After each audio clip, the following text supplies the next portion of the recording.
Chapter 13-17. The woman was very ugly. Her face was covered with red pimples, and her nose was flat. She was so fat that she looked like a woman who could barely walk. She grabbed the little girl's ear and scolded her. Then, she slapped the little girl in front of everyone. The slap caused the little girl to fall to the ground. There were no dialects in this village. Everyone used country bees language to communicate. Therefore, Yun Jian could understand the discussions of the people around her. After seeing the little girl being slapped by the woman in front of everyone, the surrounding people began to whisper. However, Yun Jian heard everything. Lily is really pitiful. She lost her mother when she was young. Her father is really too much. He didn't take care of Lily since she was young and didn't earn money to support the family. All these years, Lily went out to work to earn money for the family's expenses. What the hell is going on? Her father doesn't earn money and goes out to play every day. That's fine, but he even married a hag. Sigh, this way, not only does Lily have to earn money herself, she also has to be beaten every day. Isn't that right? Do you know about this? 2 days ago, this hag accepted the betrothal gift from the neighboring village's village chief, Lameda. Hey, you don't know. Lameda is already 56 years old. One of his feet is already near the edge of his coffin. Lily is only 13 years old. If Lily marries him. Lily was the little girl who kindly brought Yun Jian and Ce home and provided Yun Jian with the things she needed to complete the surgery. She even arranged for Yun Jian and Ce to stay in the thatched hut. Lily's clothes were very simple. At most, they could only cover some of the important parts of her body. It was already unimaginably tattered. After hearing the words of the surrounding people, Yun Jian finally understood Lily's background and situation. Yun Jian would never forget that Lily had helped her just now. Talk, talk, talk. What nonsense. Get the hell away from me.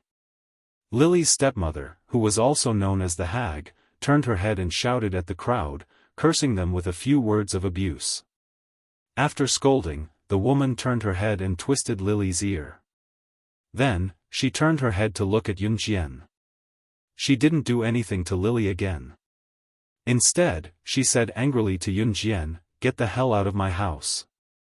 My family can't afford to raise you too." As she spoke, the woman scolded Lily in a low voice, "Bah, you useless thing. Don't you think you've caused enough trouble?" This time, he actually dares to bring back 2 living adults for this old lady. This old lady can't afford to raise them. In fact, the family's livelihood depended on Lily moving bricks to earn money. But all the money went to Lily's stepmother, a woman named Ya. Ya was the woman's name. It was a very pleasant name, but when it was applied to a woman, it was unbearable. No. Don't drive my sister and brother away, okay? I can earn more money. I can move bricks a few more times. I can do more work. Please don't drive my sister and brother away, okay? My sister and brother fell into the river. My brother is seriously injured. They won't have anywhere to go.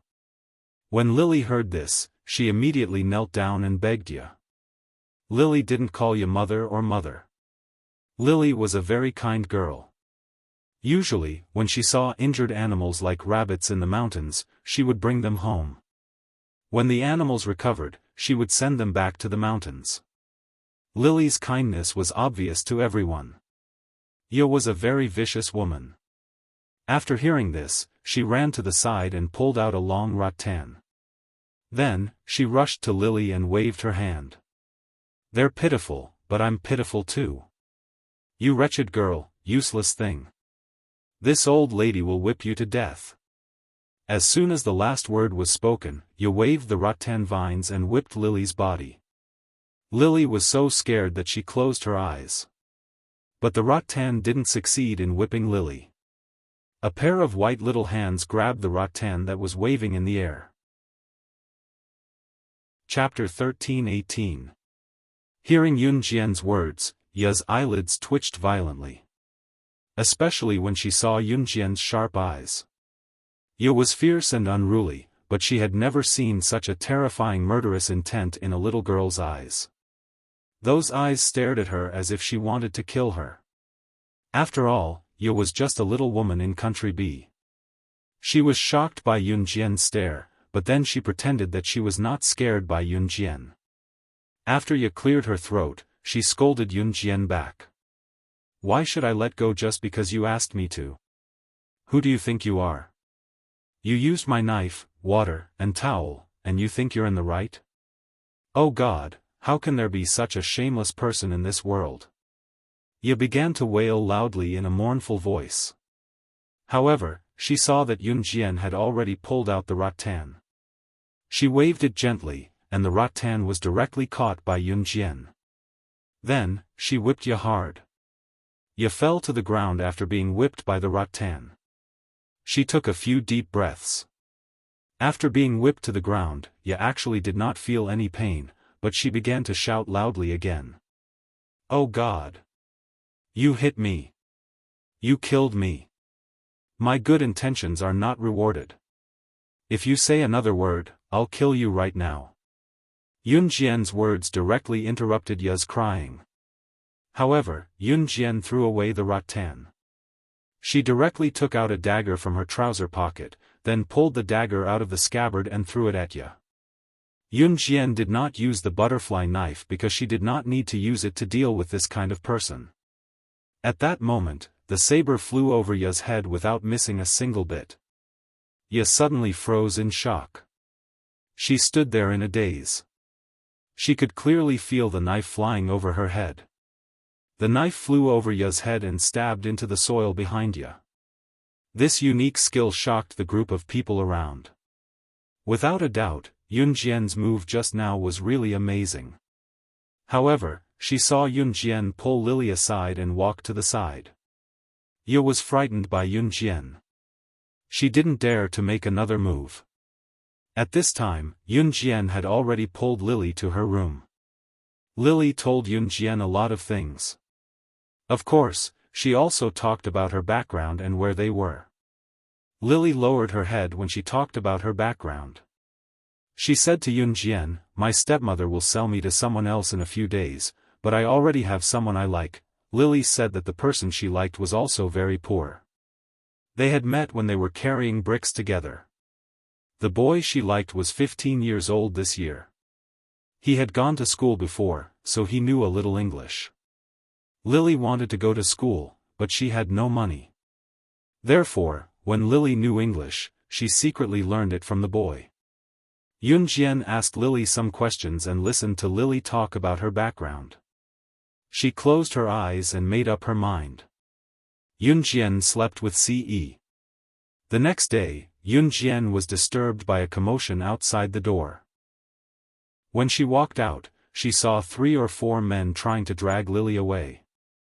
At the front was an old man in his 50s or 60s with a cigar in his hand.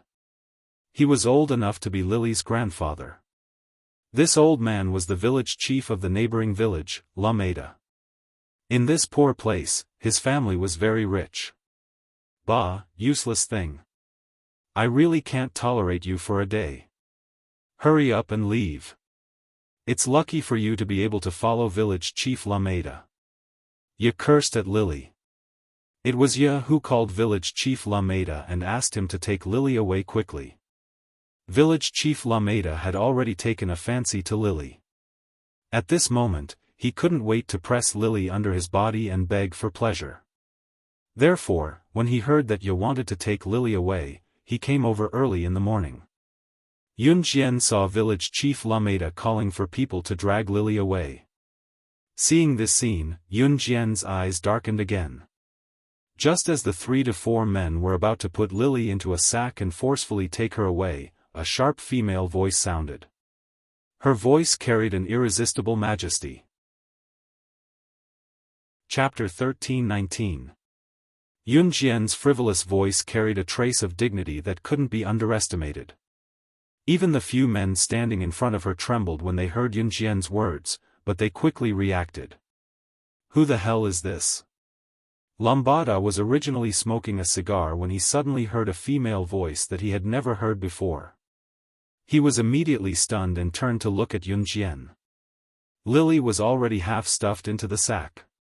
She was rolling around and wanted to come out to say something, but was stuffed back into the sack by the few men.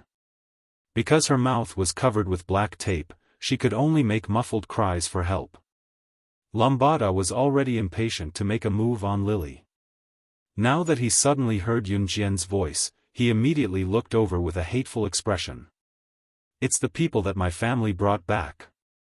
Lambada, yesterday that woman even threatened me with a knife. I was threatened to take them in. You have to make a decision for me. This woman is too arrogant. My small family can't afford to raise them. This is going to cost us our lives. Chief Lameda. You seem to have found a savior in front of Lambada. She started to cry for help, just like a rude and unreasonable shrew who wanted to catch a thief and find someone to reason with. However, Lambada naturally didn't want to get involved in this muddy water. Lambada's goal was only Lily. Hey, you deal with this matter yourself. I don't have the authority to deal with the matters of your village. Lambada didn't take Yunjian's words seriously. Instead, he waved his hand at Ya and impatiently pushed her away. Then Lambada waved his hand and signaled the 3 or 4 men to carry Lily, who was already in the sack, and leave. Didn't you hear what I said? Just as Lambada waved his hand and signaled the 3 or 4 men to carry Lily away, Yunjian's voice faintly sounded again. This time, Lambada wasn't stunned by Yunjian's sharp words like before. Instead, he felt that Yunjian's words were like a joke. Go, what can a little girl like her do? Can she do anything to us? Lambada waved his hand and said disdainfully. When Ya saw that the village chief didn't care about her anymore, she became anxious and rushed forward to stop the village chief. Hey, village chief, you can't leave. If you leave, what should I do? Yes, village chief, you can't leave. Scram! Lambada pushed Ya away. Just as he was about to order his men to carry Lily away, a voice rang out from behind him. Lambada felt as if someone had kicked him in the back.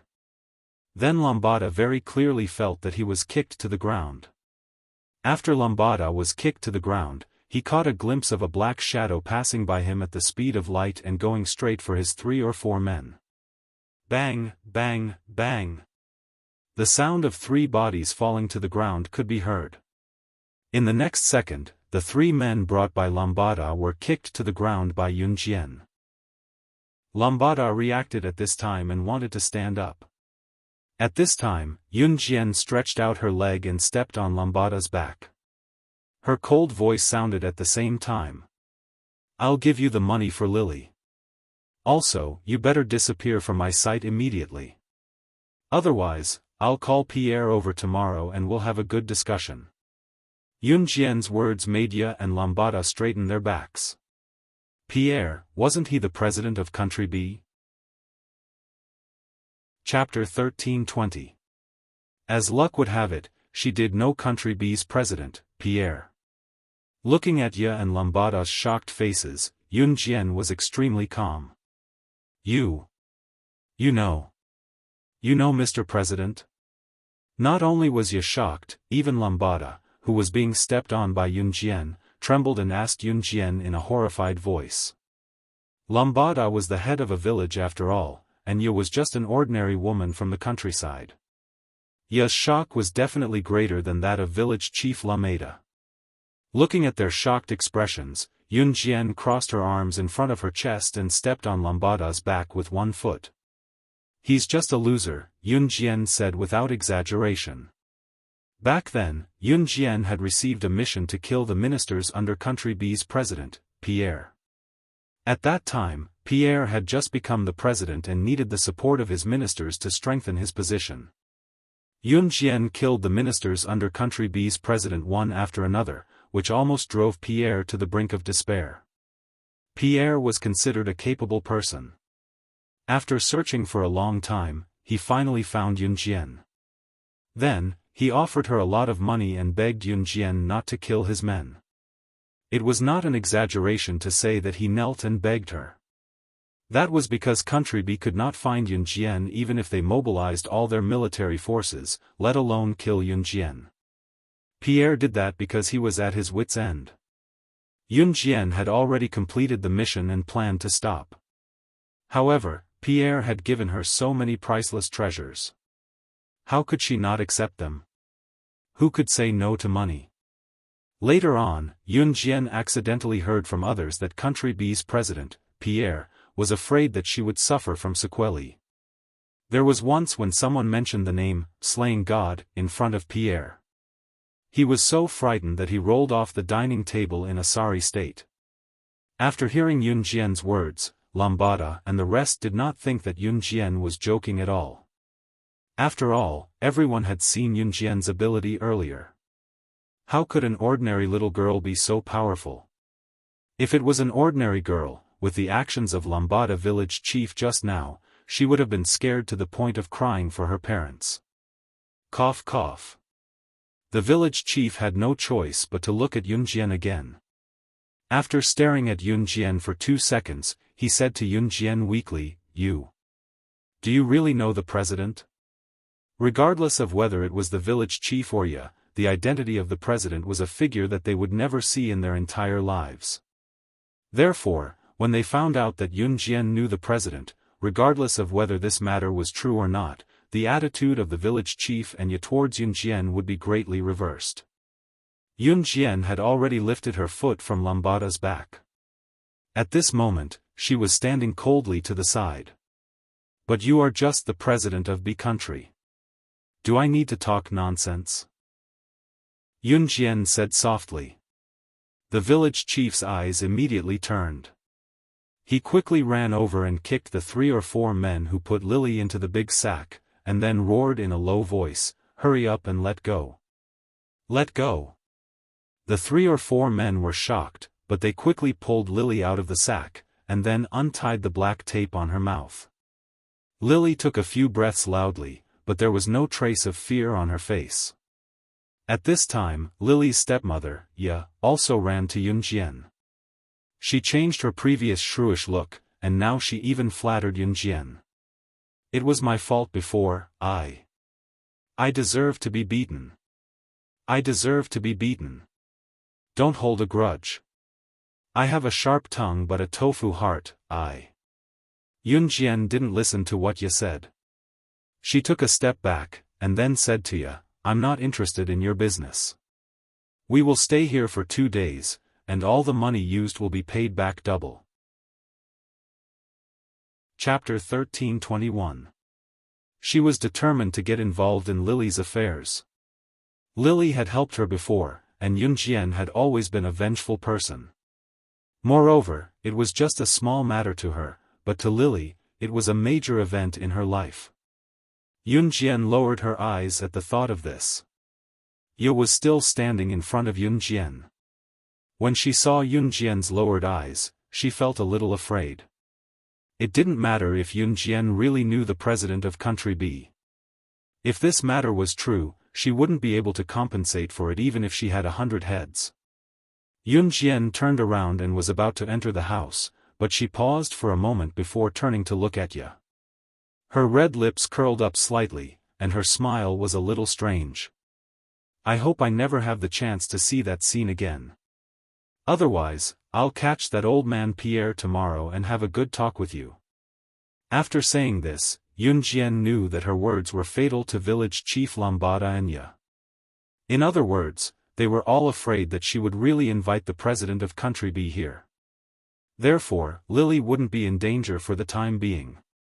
As for her and Ce leaving the village, Yunjian believed that after she lost contact with Ce, Snake, Lizard and Snow Eagle would definitely find the site of the plane crash and find this place very quickly.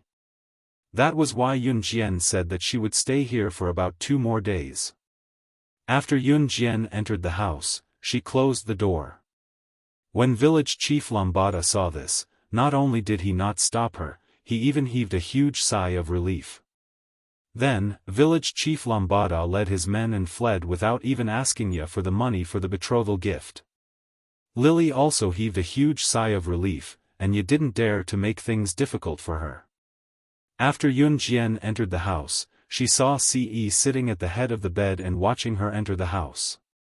When Yun Jian saw this, she walked over and sat beside Ce. Then, she stared at him for 2 seconds before shifting her gaze to his bare shoulders and back, and the hideous scar.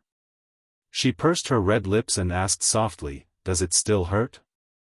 She had already removed the shrapnel that pierced Ce's back when the plane exploded. However, his back was still covered in scars that were hard to look at. Ce had been injured before, but this time, it was purely because he did not want Yun Jian to have any bruises, which was why he was heavily injured in exchange for it. Hearing Yun Jian's slightly hoarse voice, Ce pulled Yun Jian into his embrace with his bare chest. "It doesn't hurt," he said softly to Yun Jian. His voice was so gentle that it didn't sound like Ce's usual style. The way he treated Yun Jian was always different from the others. "Don't be like this in the future. You could have been fine." Yun Jian was about to say something. Ce covered her mouth in time. Yun Jian braced her palms against Ce's bare chest. She was afraid of touching the wound on Ce's back, so she dared not hug him back. Although the wound on Ce's back did not touch the heart or other organs, it hurt the most when it was a superficial wound. If an ordinary person was injured like this, they probably would not even dare to move. The slightest movement would cause unbearable pain. Ce, however, did not care. His favorite Xiao Jian was right in front of him.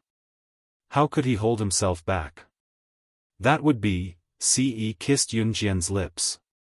Soon, both of them had unknowingly removed their clothes. Ce had even reached out to remove Yun Jian's jeans.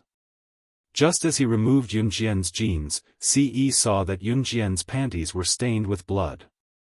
Ce's brows furrowed deeply at the sight. Losing all of his emotions, he placed his hand on the bloodstain in Yun Jian's panties and was about to pull it off as he muttered, "What are you doing?" Chapter 13:22. There was a hint of anger in Ce's words.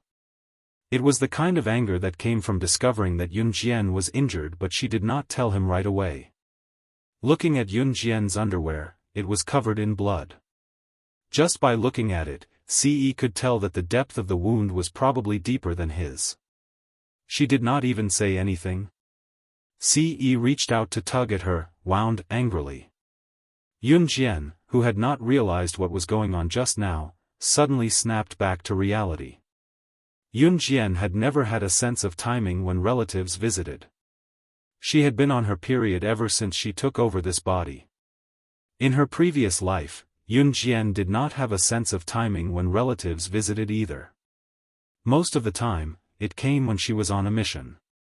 Even when her period came, she still had to get into the water.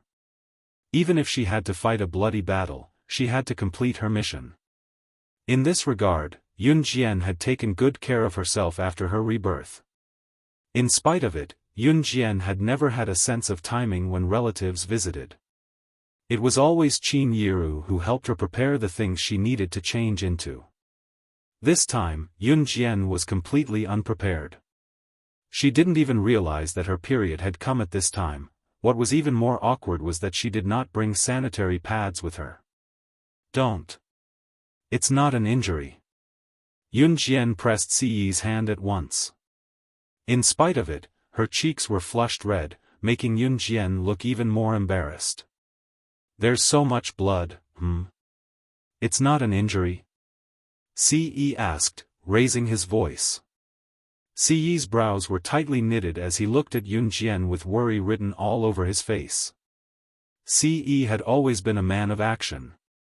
He had pinned Yun Jian down on the bed with one hand and tugged at her underwear with the other. "Xiao Jian, you'll be mine sooner or later. I'll take a look, it's fine. Don't be scared." As Ce spoke, he had already pulled Yun Jian's underwear off. Yun Jian was so shy that she was about to curl into a ball. She quickly explained, "It's a physiological phenomenon. It's not an injury. As long as it's a girl, it'll come." Yun Jian swore that she had never been so embarrassed in her life. Ce did not even know this. Yun Jian, however, could understand. Ce did not believe Yun Jian's words. He even bent down to take a look. He checked Yun Jian from top to bottom, only then did he believe it. Yun Jian had already sat back on the bed and put her clothes back on. Ce believed her now. He was a little embarrassed, but once he thought about how he had seen his Xiao Jian's, cough, cough. After a while, Ce walked out of the house. There were only Yun Jian and Ce in the house. Yun Jian's pants were stained with blood, so she could not go out. Ce's back was injured, but he could still help Yun Jian get what she needed. Ce came out of the house and saw a group of country B's rural women sitting in the courtyard. Ye was here as well. When Ye saw Ce coming over, she stood up quickly. Ce was with Yun Jian. Yun Jian knew country B's president, so Ye's attitude toward Yun Jian and Ce had changed completely. She dared not be rude to Ce and Yun Jian anymore. After Ye stood up, Ce walked over without a change in expression on his aloof face. When he reached them, he asked, "Do you guys have sanitary pads?" The women who were enjoying the shade stared at Ce in disbelief when they heard him. This young man looked like a decent person and was ridiculously handsome. Why was his mind so dirty? What? Even Ye was stunned. Ce repeated himself bossily, "I need sanitary pads. I'll give you 2 minutes to hand them over." Chapter 13:23. Even though country B was poor, women were still very conservative about their private matters. Usually, they wouldn't mention it in front of men. Even if they mentioned it in front of women, they would only talk about it in private. In spite of it, which man was like Ce? Putting aside the fact that he was a man, how could he ask such a simple question in front of everyone? There was a group of men in the distance who were enjoying the shade. Where did this young man come from? A woman blushed when she heard Ce's words. She was a little embarrassed. Ye quickly stood up. She didn't dare to provoke Yun Jian now. Hence, she turned to Ce and said, I have it. Go back first, I'll bring it to you later." Ye just wanted Ce to hurry back to the house. When Ce heard that Ye would bring it to him, he walked towards Yun Jian's house without looking back. After Ce's tall figure disappeared in front of everyone, Ye heaved a sigh of relief. Then, Ye said to the group of women standing behind her, "That was just a misunderstanding, a misunderstanding. Don't take it seriously." Now that Yun Jian and Ce were living in her house, Ye felt that she had lost all face. However, Ye didn't dare to resist. I'll go take a look. You guys chat. Ye turned around and slipped away in front of everyone's eyes. In the house, Yun Jian was sitting on the bed with her hands on the bed. When she saw Ce enter the house, she turned around and pursed her lips. Her face was still red. "Did you borrow it? She will bring it over." Ce walked towards Yun Jian. He reached out and stroked Yun Jian's hair. His eyes were filled with affection. Because country B was poor, the women here made their own sanitary pads. Some even recycled them. However, after knowing that Yun Jian was acquainted with country B's president, Ye didn't dare to act rashly. Hence, Ye brought Yun Jian a very clean one that no one had used before. After Yun Jian had changed into a pair of loose pants, Ce pulled Yun Jian outside the house to cool off. Ce didn't look embarrassed at all, but Yun Jian's face was red. Ce was holding Yun Jian's small hand and squeezing her hand in his big palm. At this moment, they were sitting on one of the few wooden benches in the courtyard, as leisurely as an old lady and an old man in the countryside. If Adam were to see them like this, he might laugh out loud and say that his young master and young madam were living the lives of old people. At this moment, a group of people suddenly rushed into the courtyard. Yun Jian turned her head slightly and saw that the person leading the team was the village chief of Lameda. The village chief, Lambada, was leading a group of villagers towards Yun Jian and Ce with hoes in their hands. She said that she knows our president, but that's a lie. I've already sent people to ask, how could our president meet such a small figure? Damn it, she dared to treat us like this yesterday. Today, we'll kill her. Whoever knocks her down will get this woman. Today, Lambada had brought a group of villagers over. At this moment, he was glaring fiercely at Yun Jian, as if he wanted to get back at Yun Jian for yesterday's anger. Hearing this, Ce's face instantly darkened. At this moment, a huge helicopter flew from afar to a nearby lawn. The sound of the helicopter's wings was deafening. When it was about to land on the ground, the helicopter's door opened. A handsome man with a scary scar on his neck poked his head out. He was carrying a short and fat middle-aged man, and he threw him out of the helicopter. After being thrown out, the man landed on the ground. The surrounding people were a little suspicious. Chapter 13:24. The short, plump middle-aged man who was thrown down from the helicopter by the handsome man with a deep scar on his neck was Country B's president, Pierre. Pierre was Country B's president. Village Chief Lambada had someone above him. When President Pierre traveled in the past, the village chief had caught a glimpse of him from afar. That was how Village Chief Lambada recognized Pierre as their country's president. Country B was small in size but had a large population, which was one of the main reasons for the country's poverty. Country B was also a country. To Village Chief Lambada and the rest, Pierre was perhaps an important figure that they would never see in their lifetime. Therefore, Village Chief Lambada and the rest were taken aback when they saw Pierre out of the blue. Especially when Village Chief Lambada and the rest had denied the fact that Yun Jian knew Pierre. Now, they saw a strange man throwing Pierre down from the helicopter.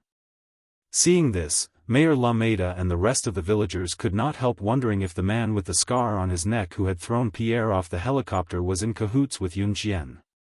Just as they thought about it, Pierre who was thrown to the ground had already gotten up. Village Chief Lambada and the rest were still in a daze. Snow Eagle who was standing on the helicopter jumped down handsomely from the helicopter that was at least 5 meters above the ground and landed steadily on the ground. After Snow Eagle jumped down, Snake Lizard followed suit. You found him. You should let me go now. Pierre asked weakly as he watched Snow Eagle and Snake Lizard walk past him. He shook his fat body and asked weakly. However, Snow Eagle and Snake Lizard ignored him. Snow Eagle and Snake Lizard went to Yun Jian right in front of Village Chief Lambada and the rest. Snow Eagle went to Yun Jian and Ce and greeted them respectively, young madam, young master. Snake Lizard, on the other hand, greeted them directly, Sister Jian. Village Chief Lambada and the rest knew that Snow Eagle and Snake Lizard were most likely Yun Jian and Ce's men from the moment Snow Eagle and Snake Lizard appeared. Therefore, he wasn't too surprised at this moment, but he was still sweating in his heart. Especially Lambada Village Chief. One must know that just now, Lambada Village Chief had brought all the villagers with hoes to look for Yun Jian. That was because Village Chief Lambada had heard from someone. That person said that if a nobody like Yun Jian knew President Pierre, how could she appear in such a small place? That person said that Yun Jian was most likely bluffing. Therefore, Luma Mata rushed over with his men. He tried to cause trouble for Yun Jian. Yesterday, Yun Jian had interrupted him, and her words were not so pleasant. The village chief had always remembered this in his heart. However, the moment he saw Pierre, he felt as if he had accidentally offended someone he shouldn't have. Therefore, Lambada swallowed hard and didn't dare to say anything else. Seeing the two people who had forcibly kidnapped him call out to Yunjian and Ce respectfully, Pierre wasn't stupid. He immediately reacted. Yunjian and Ce were most likely their bosses. Pierre stuck out his belly. After all, he was the president of Country B, so naturally, he couldn't show any fear. Therefore, Pierre ordered Yunjian and Ce, "You. Who are you? Why did you kidnap me? I order you to quickly release me. Otherwise, this is my country. When my soldiers chase you here, they will definitely." Before Pierre could finish, Yunjian, who stood opposite him, snorted and said, "You're not the only one. Pierre, looks like you still haven't learned your lesson from 4 years ago. Do you need me to kill all your ministers before you know your place?" Yunjian had also just debuted not long ago. Her mission was to assassinate Pierre's ministers. At that time, Pierre was so scared that he couldn't eat. Pierre hadn't heard a young girl's tone in a long time that could reach such a level. This young girl's tone. Why was it so similar to the woman in his memory who had killed countless of his ministers, and finally gave away half of the country's gold and silver treasures? Chapter 13:25. As Pierre spoke, he was so scared that he sat down on the ground. Pierre saw Yunjian gently raise her right index finger. She put her right index finger on her lips and made a "shoo" gesture that made Pierre feel that Yunjian was very strange. Pierre was so scared that he sat down on the ground. It wasn't because he felt that Yunjian's gesture was very strange. It was because of Yunjian. The "shoo" gesture she made just now was exactly the same as the gesture of the woman he had always been afraid of, who had even disturbed him for several years. Even when he saw her in his dreams, he would be scared awake. This also meant that the girl standing in front of him was indeed. Pierre didn't dare to say the word "kill" again. Because Yunjian made a "shoo" gesture. At this time, he saw Yunjian gently curve her lips. She looked at Pierre with a smile that hit a dagger. "Shoo, you didn't see anything, so nothing happened today. Otherwise, I don't recommend revisiting the old events of 4 years ago." Yunjian gave people the feeling that they felt their hair stand on end. It was a feeling of horror that came from the bottom of their hearts. Pierre couldn't help but shake his fat body, then swallowed his saliva. He really didn't dare to say anything. Their country B's president actually knew Yunjian. And looking at the situation, why did it seem that he was very afraid of Yunjian? The village chief, Ya, and the women and men standing around were all dumbfounded. "Let's go." Yunjian wasn't interested in what happened next. She looked up at Ce's handsome side profile and then said. As they spoke, the two of them walked over to the helicopter. A rope hung down from the helicopter. When the helicopter wasn't on the ground, people would pull this rope and climb up. Yunjian and Ce walked side by side to the helicopter. She suddenly saw a timid girl hiding in the distance and looking at her. It was Lily. Lily was looking at her from afar with a grateful gaze. Seeing Yunjian turn to look at her, Lily waved at Yunjian and said softly, "Sister, goodbye."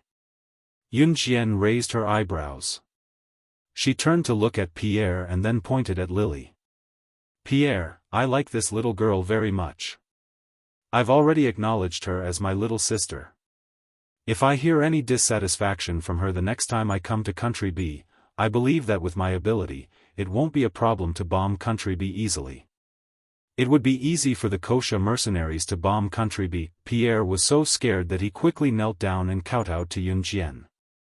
"How would I dare? I will definitely treat her as my own daughter." With Pierre's words, Yunjian believed that Lily would definitely be happy. Pierre knew her rules. Yunjian turned to look at Lily, only to see Lily looking at her and winking at her. Seeing this, Yunjian smiled faintly. Then, under everyone's gaze, she reached out and grabbed the rope hanging from the helicopter. In a few moments, she flew onto the helicopter. Ordinary people wouldn't be able to do this move so skillfully without practicing for 3 to 4 years. Therefore, the surrounding people were all dumbfounded. After Ce, Shuang, and Snake Lizard boarded the helicopter, Shuang flipped over to pilot the helicopter. Shuang quickly left with Yunjian and Ce. As for the helicopter, there would naturally be someone to deal with it. Of course, this wasn't something that Yunjian and Ce could handle. It wasn't until Yunjian and Ce were far away that Pierre heaved a sigh of relief. Then, Pierre forced a smile at Lily. Pierre waved at Lily. He was so polite that Lamada and Ye felt a little awkward. "Little girl, let me be your father in the future, okay? Do you want to live in the palace with me? I will definitely treat you very, very well." Chapter 13:26. There were only 4 people in the helicopter: Shuang, Snake, Lizard, Yunjian, and Ce. Qing Yu did not come. She was still at the tea party in Country B, planning to accompany Doya and Charlotte to send Maina's body back to Country M for burial before bringing the 2 girls back to the Kosha mercenaries. After all, the Kosha mercenaries were hidden. If Qing Yu did not stay to lead the way, Doya and Charlotte would not even know where the Kosha mercenaries were. Moreover, Doya and Charlotte did not possess astounding hacking skills like Yunjian. If they were to hack and search for the Kosha mercenaries' specific location, they would need to possess skills as strong as Yunjian's to locate the Kosha mercenaries. However, they did not. They did not even know what a hacker was. Because of what happened before, the time to return to China was delayed. When Yunjian and Ce returned to the country, it was already the 3rd of August. After sending Yunjian back to Longmen City, Ce returned to Anhan with Shuang. Yunjian was about to start school. Ce had planned to go to Min City with Yunjian. Yunjian was about to undergo a month of military training while Ce would go straight to Senior 3 when he enrolled, so he did not have to go through military training. He wanted to see Yunjian all the time. In spite of it, Ce had to return to Anhan personally to investigate who was the one who wanted him and Xiao Jian dead this time. Was it the mysterious person from Yulong mainland? Or was it someone else? This was a matter of life and death, he could not afford to be careless. Moreover, he was certain that there was a traitor in Anhan. Before he found Anhan's traitor, Ce would not give up. Hence, Ce could not say when he would return. Before they left, Ce hugged Yunjian and told her, "Xiao Jian, I'll definitely bring our overseas marriage certificate back the next time I come back." At that time, it would be reasonable for him to want to do something to her. Of course, when he was looking for the traitor of Anhan, he could also sneak into the military training area to look for Yunjian. If Adam was standing here right now, he would probably clap his hands and shout that if his young master could resist sneaking off to Yunjian's military training grounds to look for her for a month, he would eat shit in front of Shuang and the other 2.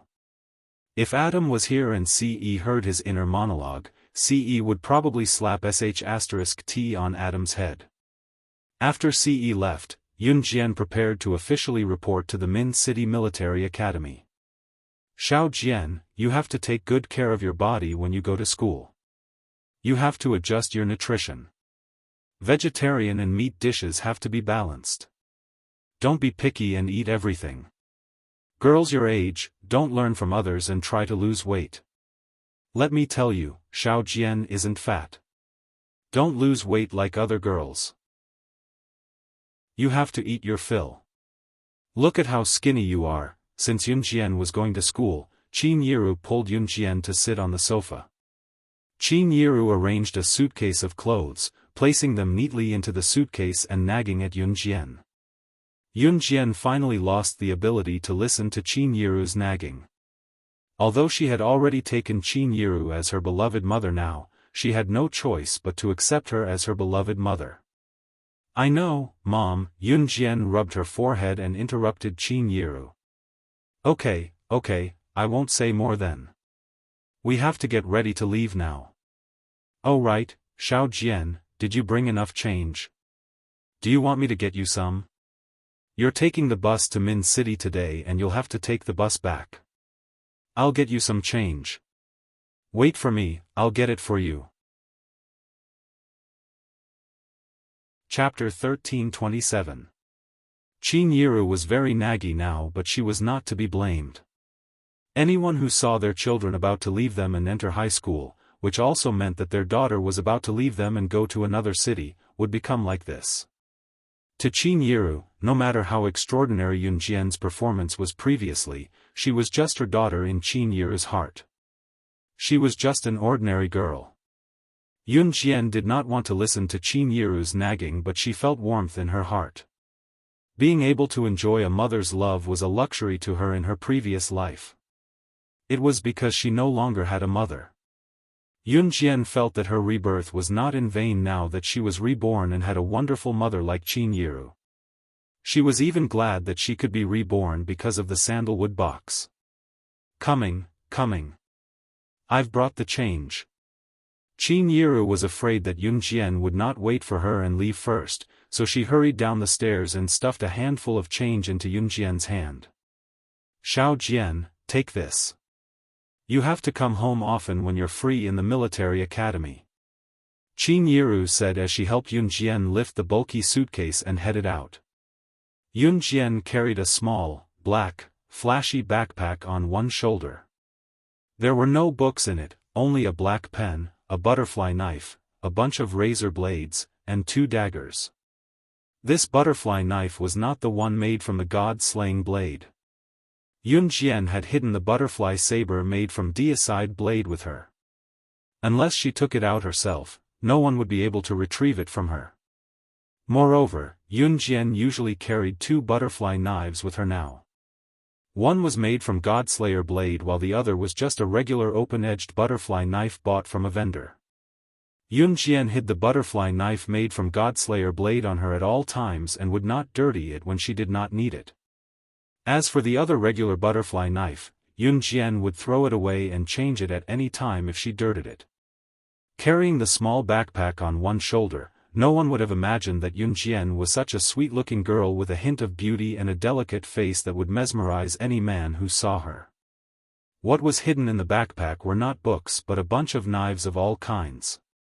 Seeing Qin Yiru snatching her bulky suitcase, Yun Jian quickly went over to take it back and told Qin Yiru, "Mom, I'll take it myself."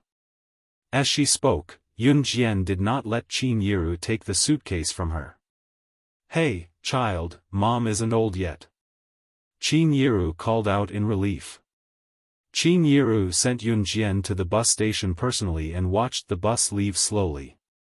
After an hour or 2 of journey, Yun Jian finally arrived at Min City from Longmen City. Yun Jian pulled her suitcase to the entrance of Min City's military academy after getting off the bus. This was not her first time coming to Min City's military academy.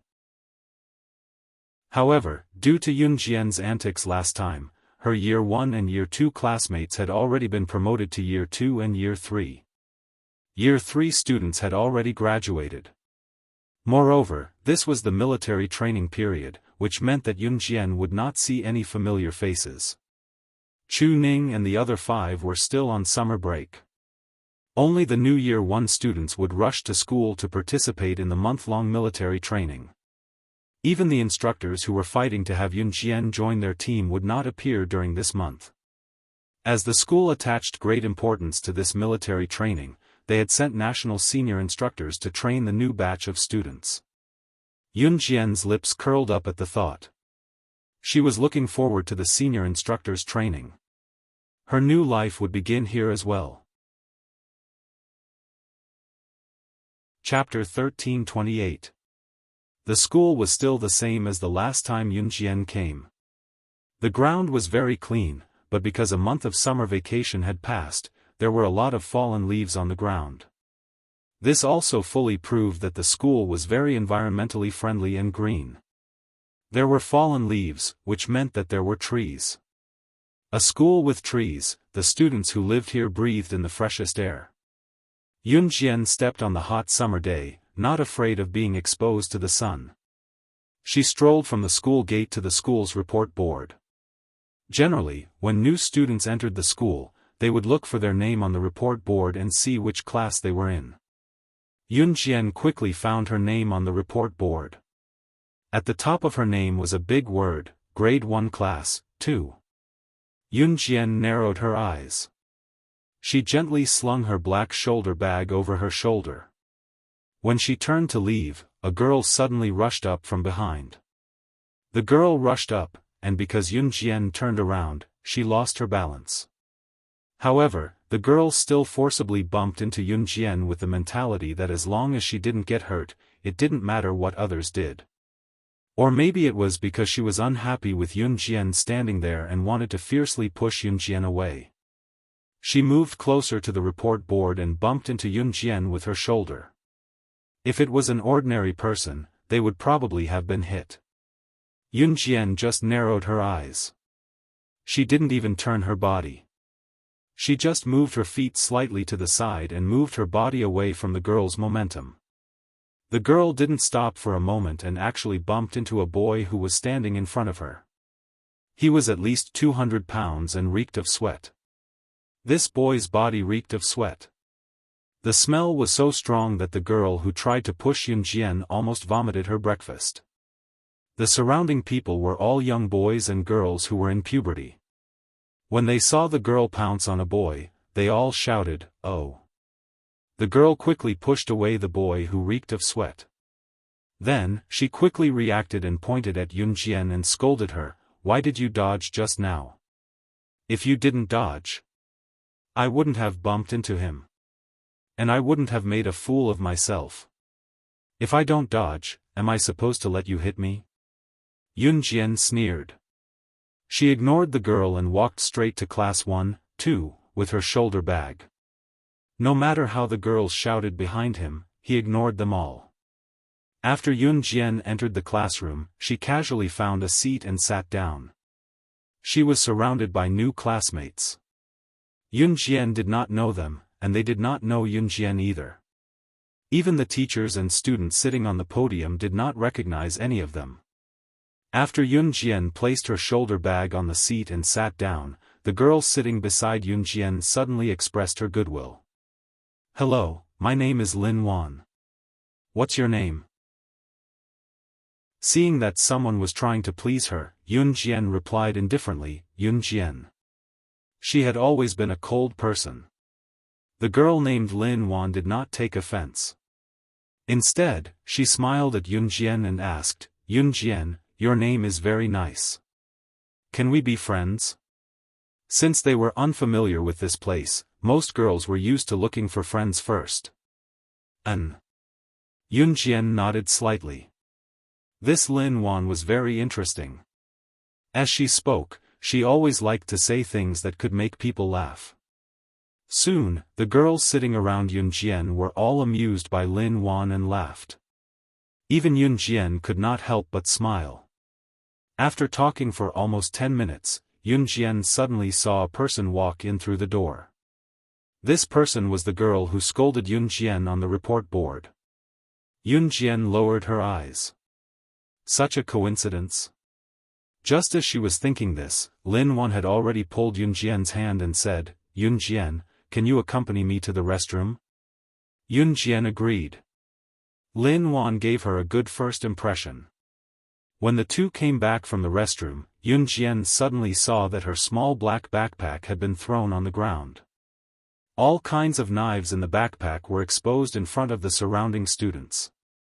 The girl who scolded Yun Jian on the report board was now stepping on Yun Jian's small backpack. Seeing that Yun Jian had come back, the girl laughed a few times and mocked. TSK, this student's backpack doesn't even have a single book. Heh, it's full of knives. We're a military school, but what are you trying to show by having knives in your backpack? Are you trying to show that you're special? Or do you want others to think that you're different from us? Chapter 1329. This girl was very arrogant. At this moment, the homeroom teacher sitting on the podium went out. It was probably because the homeroom teacher went out that the female lead was so arrogant.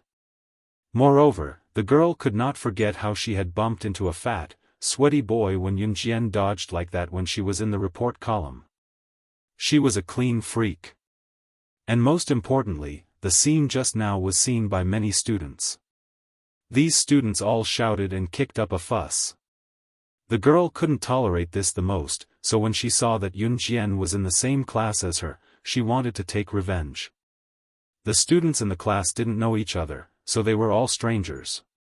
So when they saw the girl attacking Yunjian, they were all a little confused. But it was undeniable that the girl opened Yunjian's small bag. When the students saw that Yunjian's small bag was filled with all kinds of knives, they were all instantly stunned. Yunjian saw the girl stepping on her bag. Before she could say anything, Lin Wan, who was standing beside Yunjian, grabbed Yunjian and walked up angrily. Lin Wan looked at the girl angrily. She gritted her teeth and said, "Classmate, what do you mean by this?" Lin Wan was not only a girl who liked to joke, but she was also very righteous. It did not matter what the girl had come to Yunjian for. But at this moment, it was obvious that this girl was looking for trouble with Yunjian. Yunjian lowered her eyes. She simply stood aside and didn't say anything.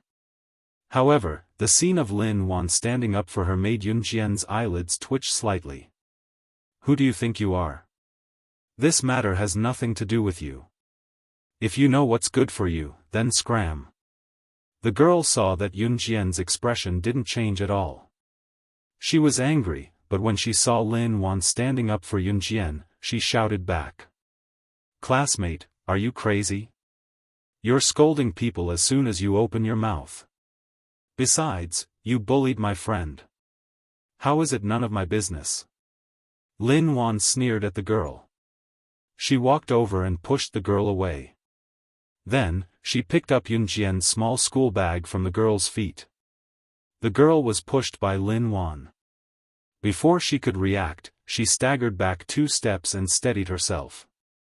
Then, she pointed at Lin Wan and shouted, "How dare you treat me like this? Do you know who I am? Let me tell you, my father is." This girl obviously didn't have much ability. After being pushed by Lin Wan, she didn't dare to fight back. Lin Wan's pushing strength was not something an ordinary girl should have. The eyes of the surrounding boys lit up. Even Yunjian raised her eyebrows slightly. "The teacher is here.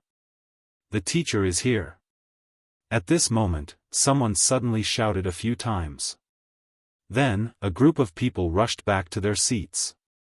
The girl who caused trouble just now was called Lin Shuya.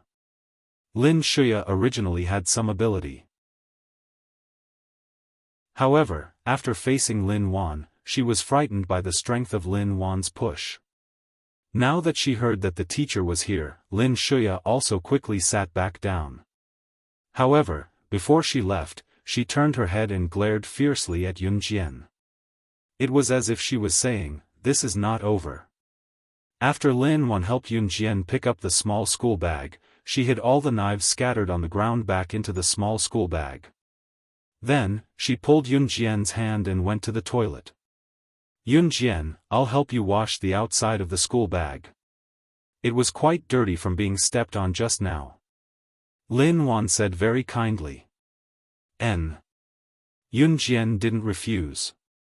Just now, Yunjian didn't make a move and didn't show her strength.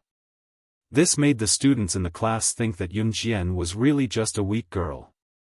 Look, she was bullied like this and didn't even dare to fight back.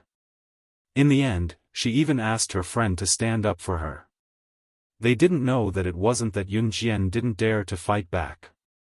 It was just that she had just arrived in a new environment and didn't want to become the center of attention. Chapter 1330. This black backpack was bought by Qin Yiru for Yunjian some time ago, so Yunjian naturally couldn't throw it away. At the entrance of the girls' washroom, Lin Wan was helping Yunjian clean her backpack very carefully and seriously. "Yunjian, your backpack is so beautiful, hey.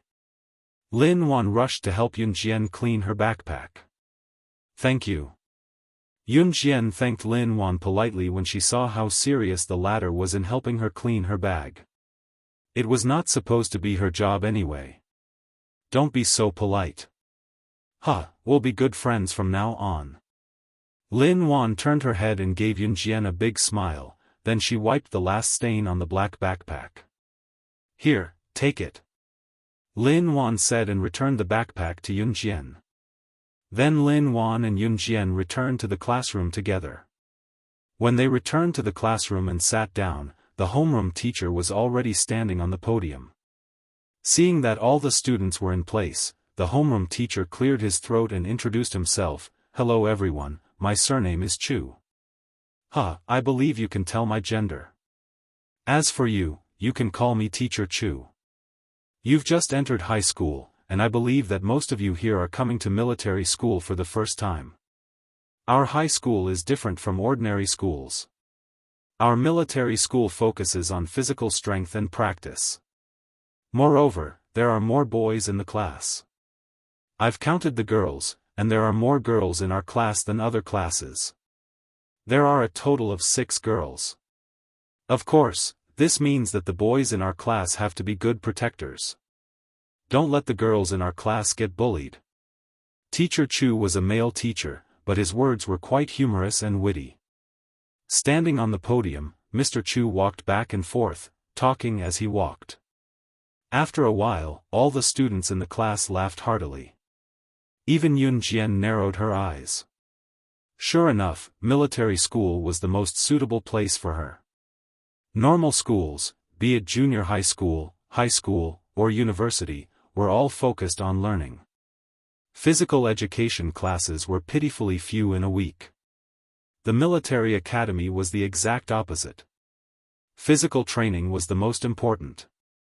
After explaining the basic precautions, Chu Laoshi continued to say, let's go to the cafeteria and have lunch. We'll gather in the classroom at 12:30. We'll prepare to leave for military training. Remember to bring your suitcases. The location of our military training is not in the school. As for the dormitory in the school, we will arrange it after the 1-month military training ends. After Mr. Chu arranged everything, he told everyone to disperse. There was only one large canteen in the military academy, but the canteen had all kinds of dishes, and they were quite sumptuous. As soon as Yun Jian and Lin Wan arrived, Lin Wan exclaimed loudly, "Wow!" However, before Lin Wan could pull Yun Jian to line up in front of the canteen window, they were blocked by Lin Shuya and the group of girls she brought. If they were not mistaken, the group of girls behind Lin Shuya were the ones in the class other than Yun Jian and Lin Wan.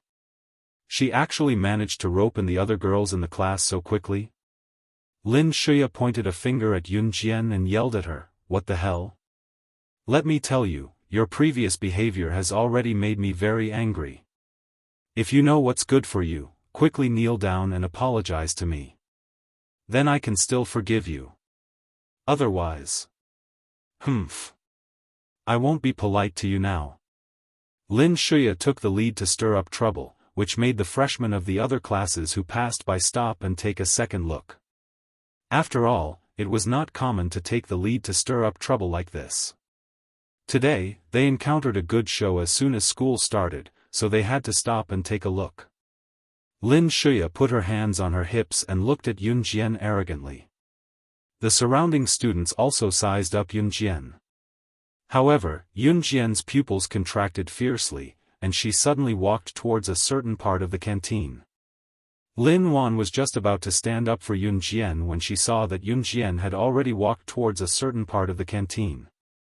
Seeing this, Lin Wan hurriedly called out, Hey, Yun Jian, where are you going?"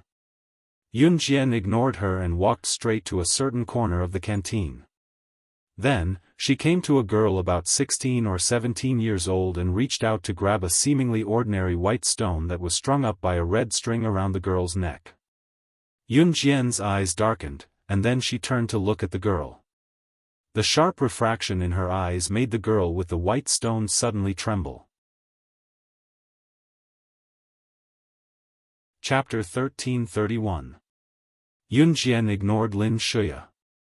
Instead, she walked up to a female classmate from another class that she didn't know at all.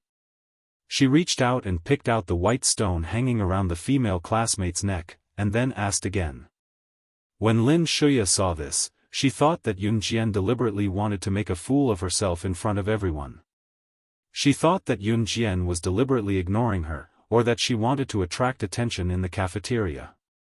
Some girls in puberty especially like to show a different side of themselves from other girls, so they attracted the attention of boys.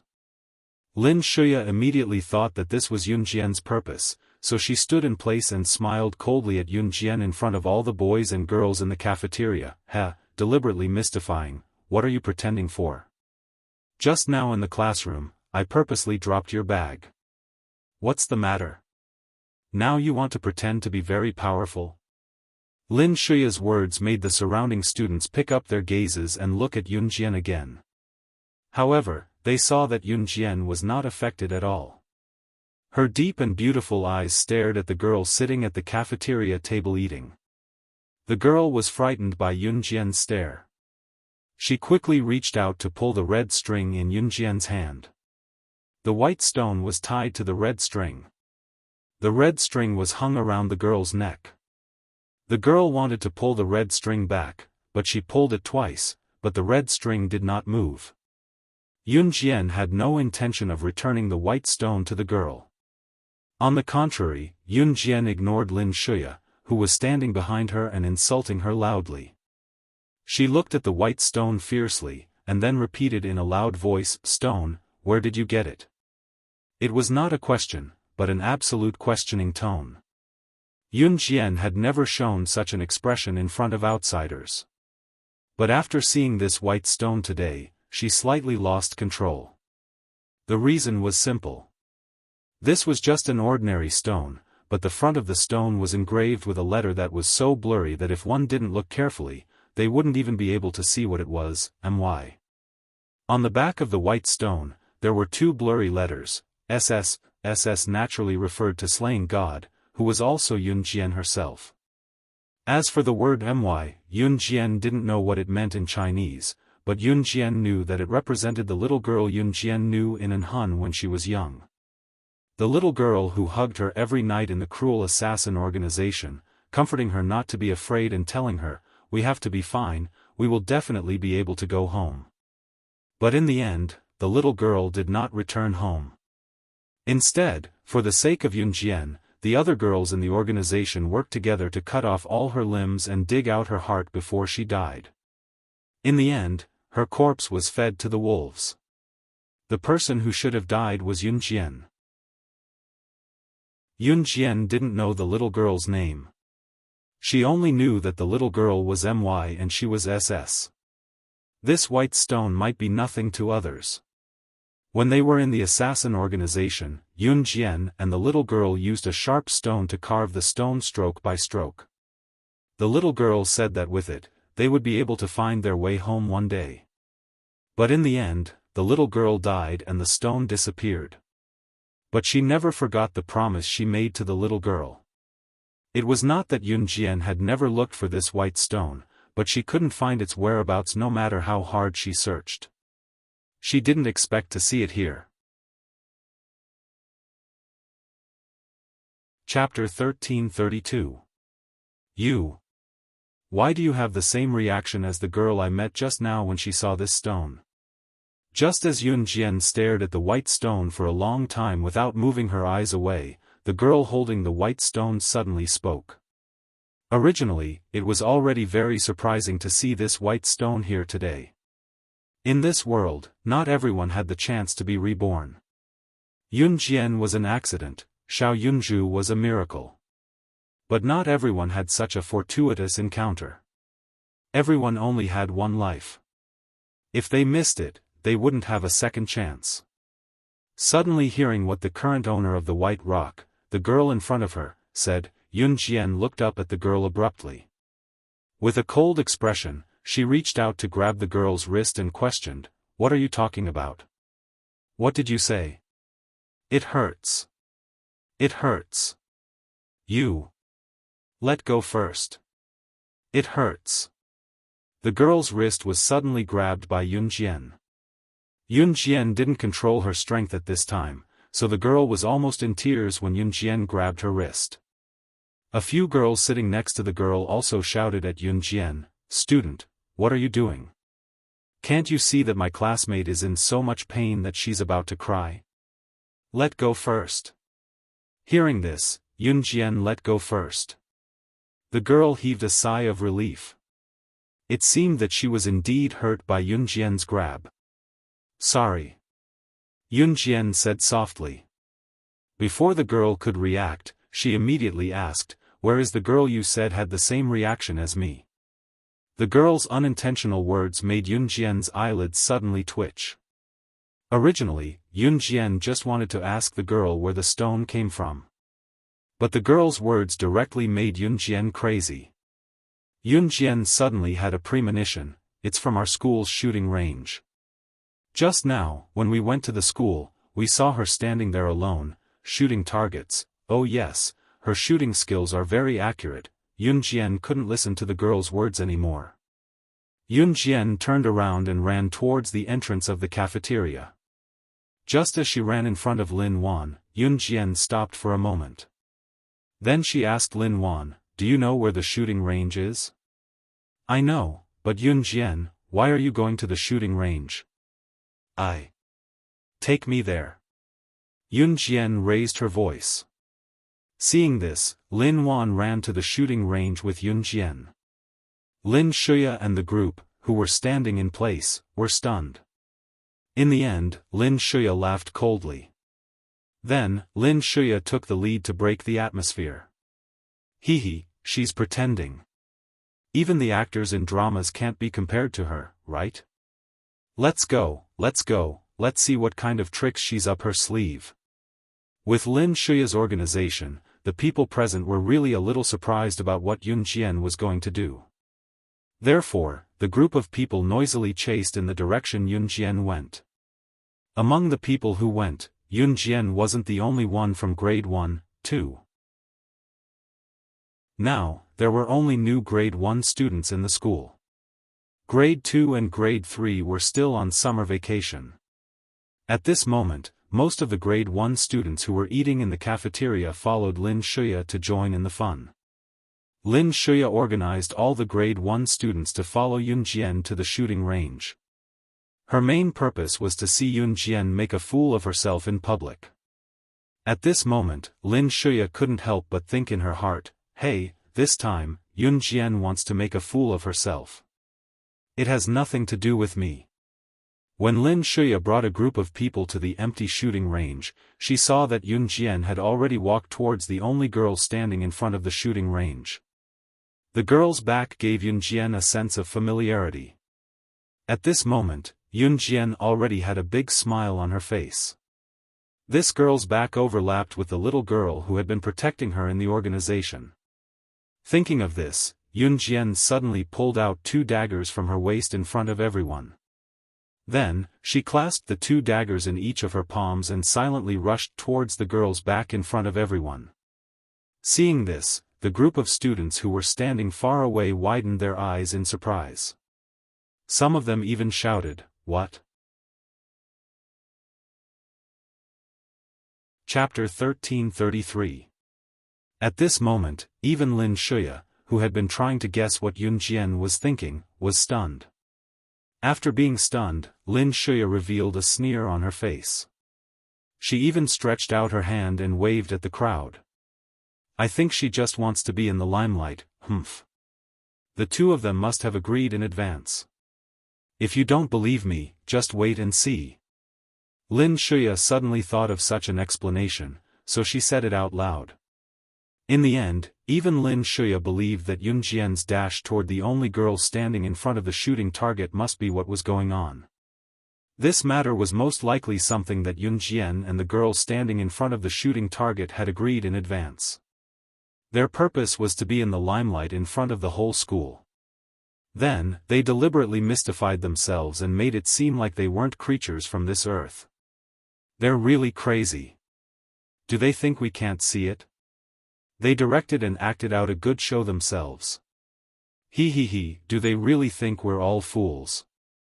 As soon as the last word, fell, Lin Shuya turned her head to look at the large group of students standing behind her who had followed her to watch the show.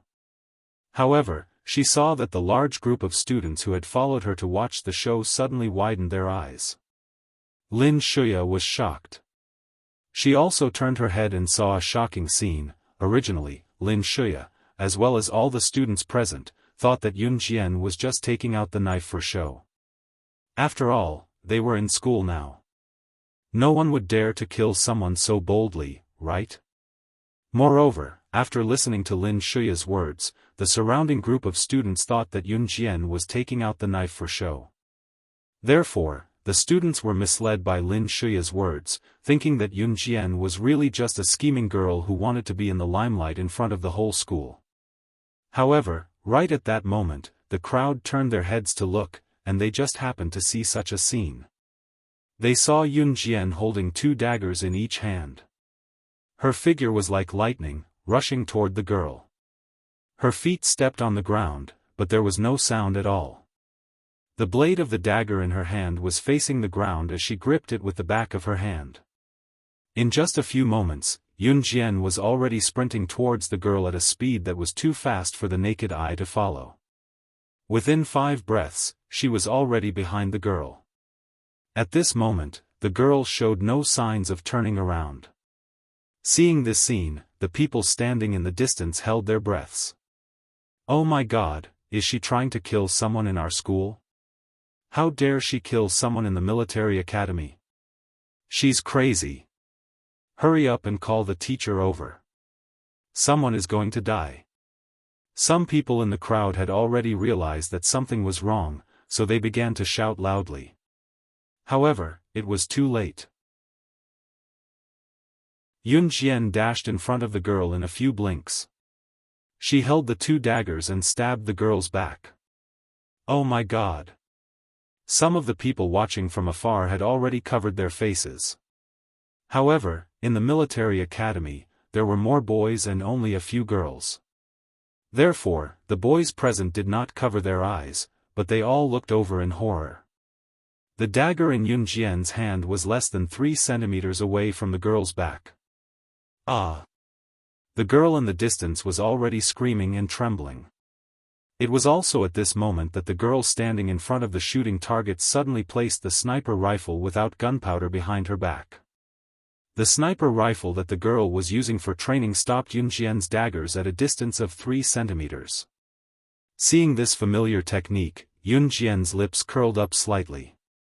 She suddenly turned sideways and threw her body forward.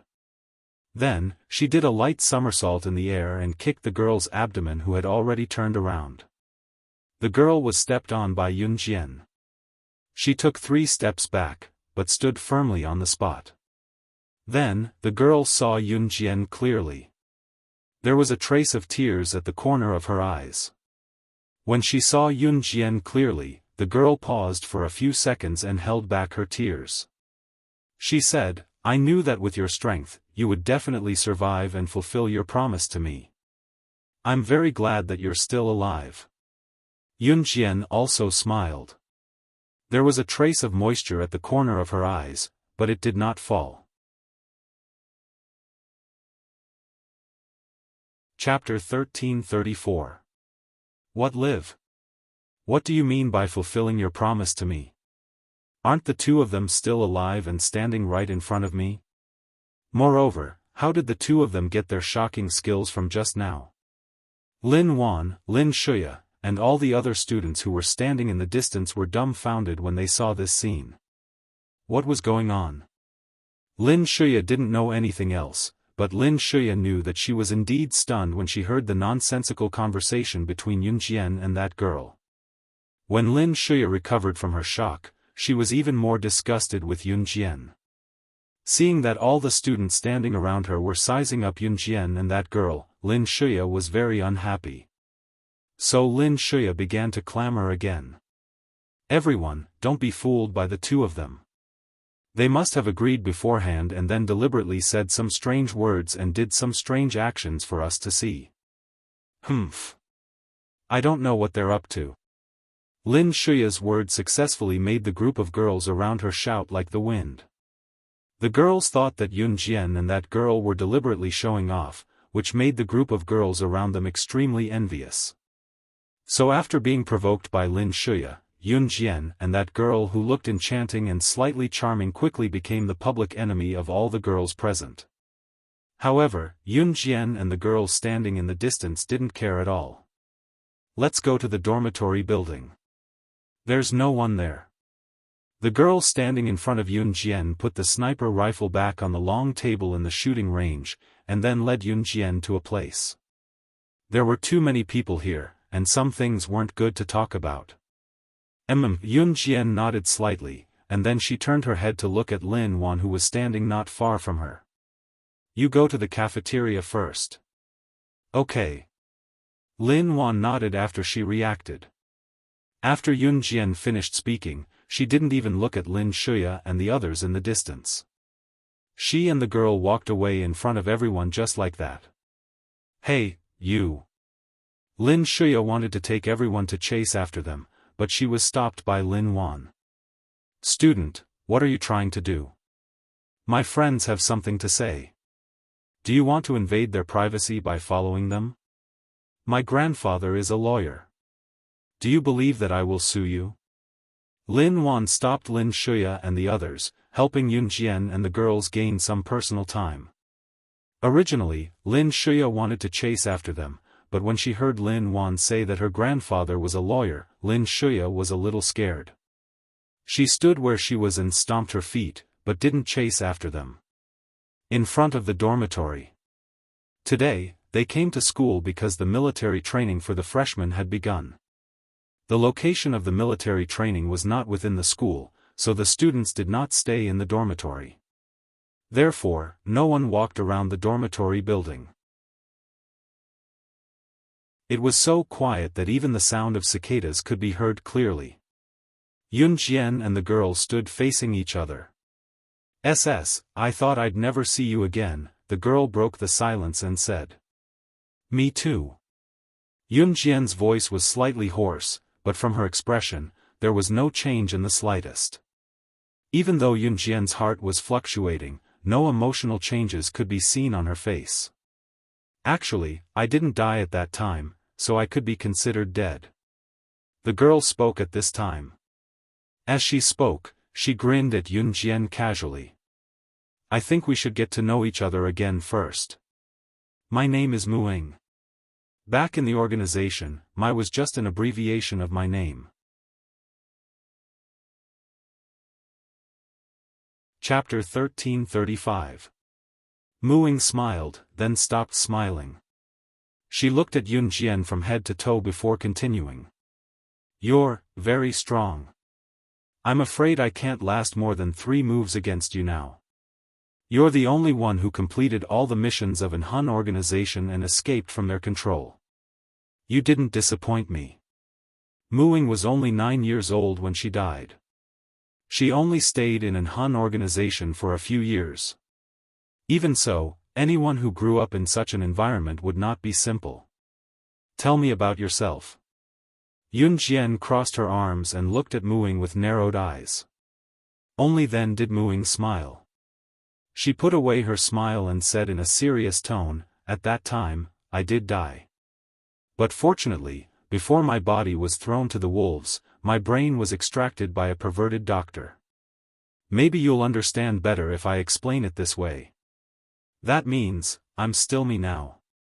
My thoughts are all the same, but this body is not my own. My body has already been eaten by wolves and dogs. This body now belongs to a little girl. Back then, that perverted doctor transplanted my brain into the body of that little girl who had already died, and only then was I revived. He saved me so that I could pretend to be a little girl and accompany the little girl's family. Don't you think I'm lucky? That crazy doctor is the only scientist in the world who can transfer a person's consciousness to another person's body. I'm also his first successful experiment. But unfortunately, he passed away 2 years after I took over this body. Now that I have a new family as a little girl, I'm very satisfied. Muing summarized her life story in a few sentences. Yun Jian was shocked when she heard that. There was actually someone in the world who could transfer a person's consciousness to another dead person, turning that person into another person. But since she could be reborn, then this wasn't so unbelievable anymore. Isn't it unbelievable? Huh. However, after I turned into a little girl, I didn't give up on training. When I was in high school, I immediately applied for the Min City Military Academy. I just didn't expect to meet you here again. Muing told Yun Jian what had happened to her, but she didn't ask about Yun Jian's experience, nor did she dare to ask. The less she knew about Yun Jian's background, the safer she would be. Muing had been in Han for some time, so she understood this. Moreover, Muing didn't want to participate in the world of assassins and secret agents from her previous life. As for why Muing had been training her strength non-stop, it was partly due to the influence of the idea of the winner being king in her previous life. She wanted to become stronger. On the other hand, it was because Mu Ying's current family, her grandfather, grandmother, father, mother, and even relatives, were all soldiers. It could be said that Mu Ying's current identity was the little princess of a military family. Growing up in such a family, Muing couldn't do it if she didn't have some capability. Yun Jian liked people like Muing who didn't ask about her current identity. She smiled faintly at Muing. Then, let's put aside everything from the past and get to know each other again. As she spoke, Yun Jian extended her hand again and placed it in front of Muing, reintroducing herself. I'm Yun Jian from Zhe Province's Longmen City. I'm 16 this year, a freshman. Muing was touched by Yun Jian's words. Life was unpredictable. Back then, they were prepared to die in Han. Being able to leave Han was already a luxury for them back then. Muing held Yun Jian's hand with tears glistening in her eyes and introduced herself again. I'm Muing from Min City, a freshman from Class 9. Nice to meet you. Chapter 1336. After explaining things to Muing, Yun Jian and Muing went to the cafeteria to get some food. The things that happened in Han organization did exist, but Muing said that she was no longer the same person in Han organization. She would try her best to forget her past. Because the current Muing had her own happy family. This meant that Muing and Yun Jian's life trajectories were no longer the same. Muing went to the cafeteria with Yun Jian for lunch. Middle school and high school meals were different. Middle school meals were fixed meals, while high school meals were free to order by swiping cards. Although it was the first day of school, the homeroom teachers had already distributed meal cards to each student when they first arrived in the classroom. After lunch in the cafeteria, Yun Jian parted ways with Muing and went to her classroom. Yun Jian, over here. Before they reached class 1, 2, Lin Wan was already waving at Yun Jian not far from the door. The homeroom teacher, Mr. Chu, was leading the class. All the students had already gathered at the door with their respective suitcases and backpacks. Yun Jian smiled at Lin Wan and walked into the classroom. She slung her black backpack over her shoulder and dragged her suitcase out of the classroom. She stood at the door and gathered with the other students. Mr. Chu stood at the front. When he saw that most of the students who went to the cafeteria for lunch had returned, he opened his mouth and said, "The school bus that will take you to the field training camp will be here in a while. I will briefly explain the rules of your military training. This year's freshman's military training is the strictest in history. Moreover, this year's freshman's military training will be in the field training camp.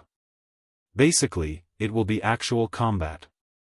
There will be specialized instructors to explain the specific matters to you when you get there. Later, you will all be assigned to your respective tents. Regardless of wind or rain, you will be living in tents for the next month." To put it bluntly, it was to train the students' survival skills in the field. As soon as Mr. Chu finished speaking, the surrounding students cried out in pain. "Oh my God! Military training in the wild. Are they trying to tire us to death?"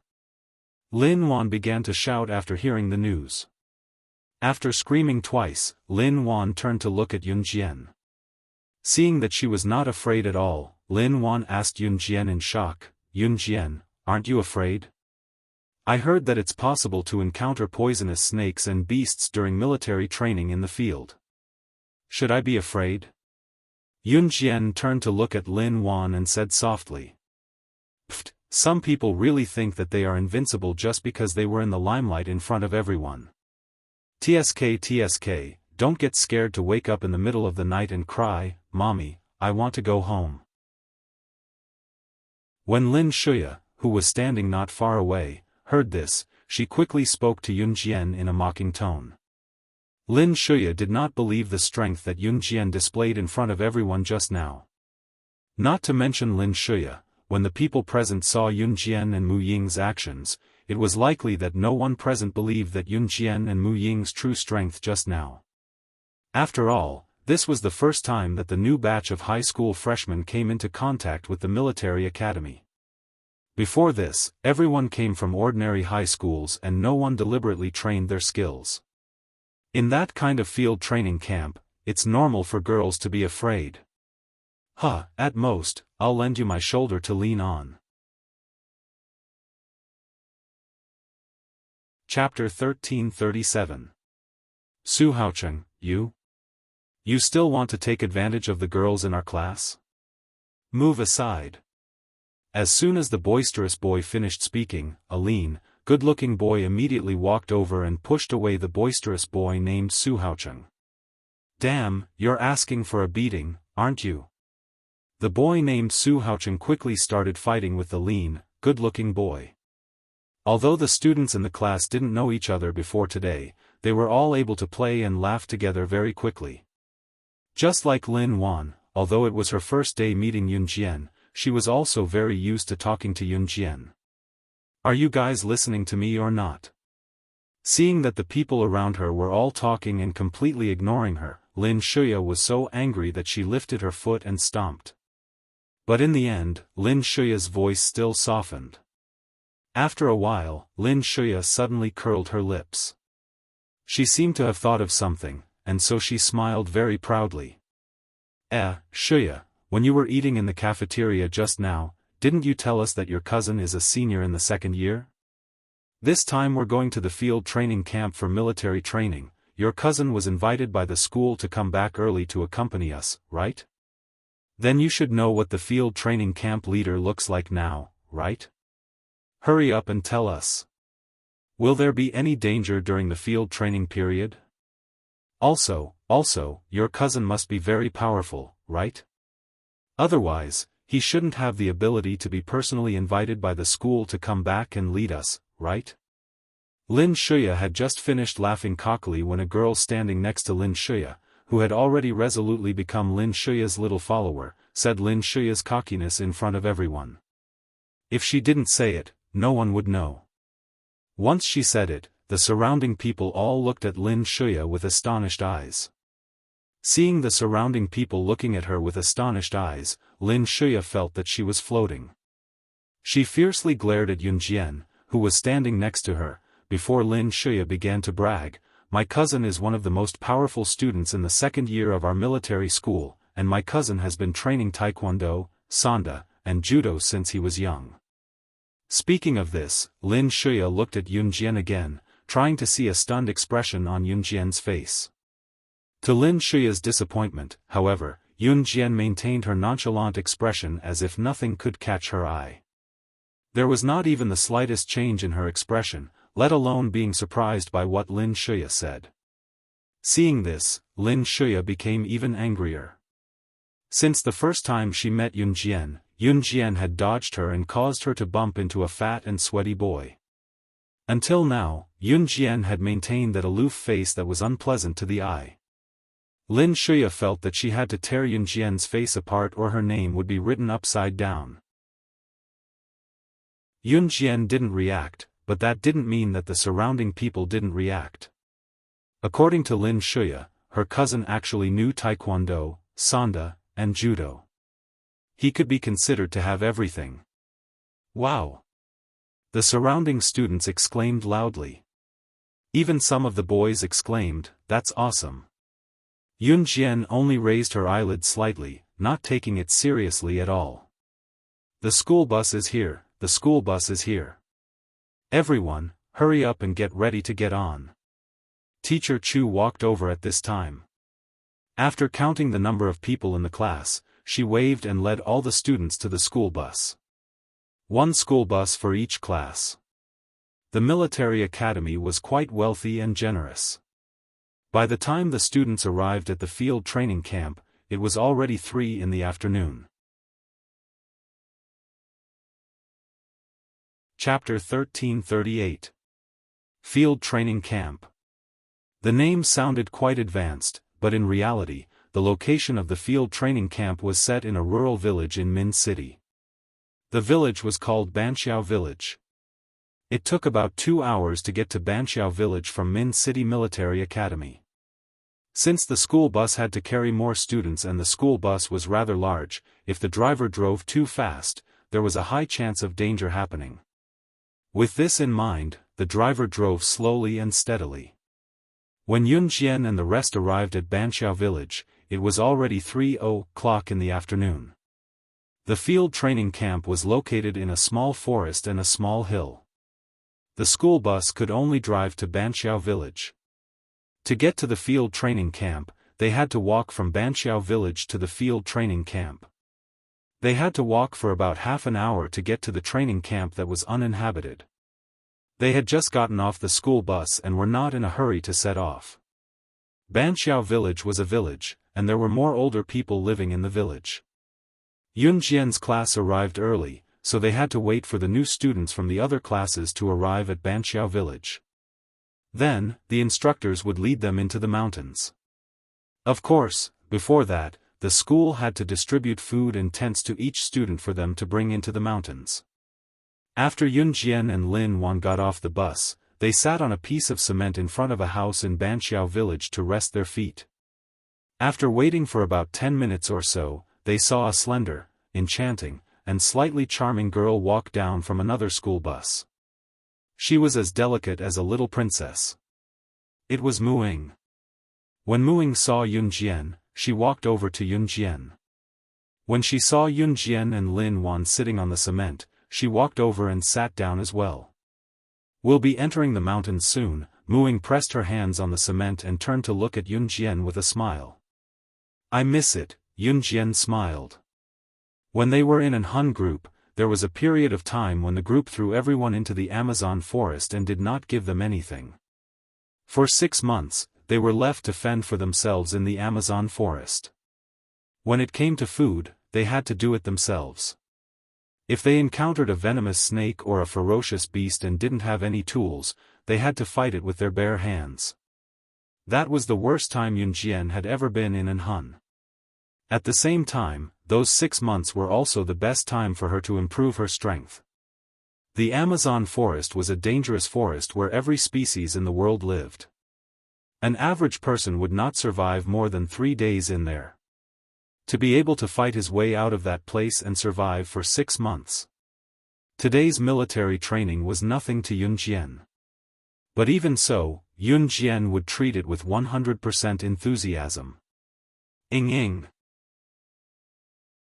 Just as Yun Jian and Muing were chatting in low voices, lowering the atmosphere slightly, Lin Wan was about to remedy the situation when a male voice sounded. Yun Jian raised her head slightly and saw a boy in a military uniform walking towards them. The boy looked to be around 18 or 19 years old. He was walking towards Muing. Muing raised her head and looked at the boy. She lowered her head and asked calmly, "Why are you here?" "The school invited me to come back early to lead you guys. You guys don't have any foundation in the first year of high school. It's easy for you guys to get into trouble by coming to the field training camp," the boy explained. He laughed dryly. Seeing Mu Ying's attitude towards him, his smile was bitter. Seeing Yun Jian and Lin Wan sitting beside Muing, the boy paused for a moment. He then introduced himself to Yun Jian and Lin Wan. "Hello, I'm Leng Hanja.